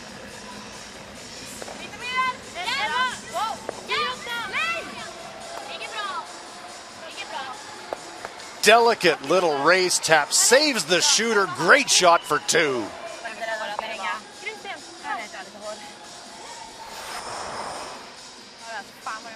And number 6 facing 3 Swedish counters. Zhang Yilian.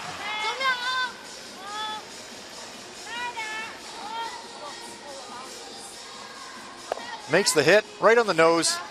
Single point for China, but a good force for Team Sweden. And number 7. Redstones are accumulated around the rings. Great opportunity here for Olympic gold medalist Anna Hasselborg. Catches it, punches it through the hole, saves the shooter. 5 points for Sweden, clinching it. A 10-3 final. Team Sweden rolls along here at the Ford World Women's Curling Championship.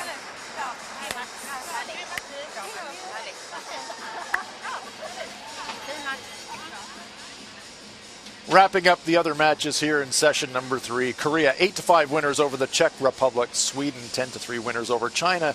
Italy with a comeback 7-6 extra end win over Scotland. And Russia 8-5 victors over the United States. Taking a look at the standings now. Canada, Korea, Russia, Sweden all at 2-0. Japan 1-0. China, Italy, the United States at 1-1. Denmark, Czech Republic, Germany, Scotland, and Switzerland all looking for their first victories.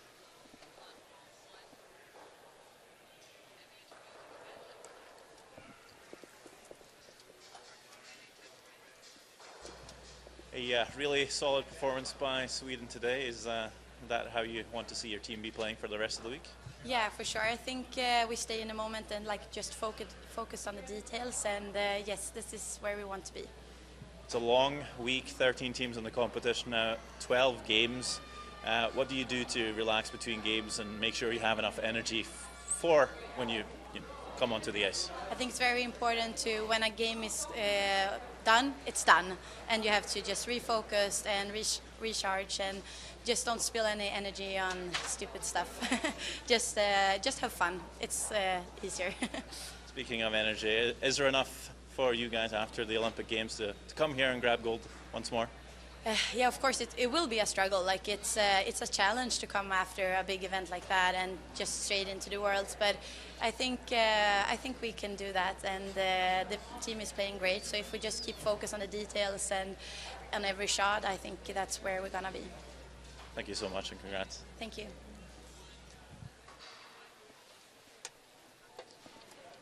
So that'll do it for us here at the North Bay Memorial Gardens from the Ford World Women's Curling Championship 2018. We hope you've enjoyed the action. For Sander Rovag, I'm Hans Franlam. Thank you very much for joining us from North Bay.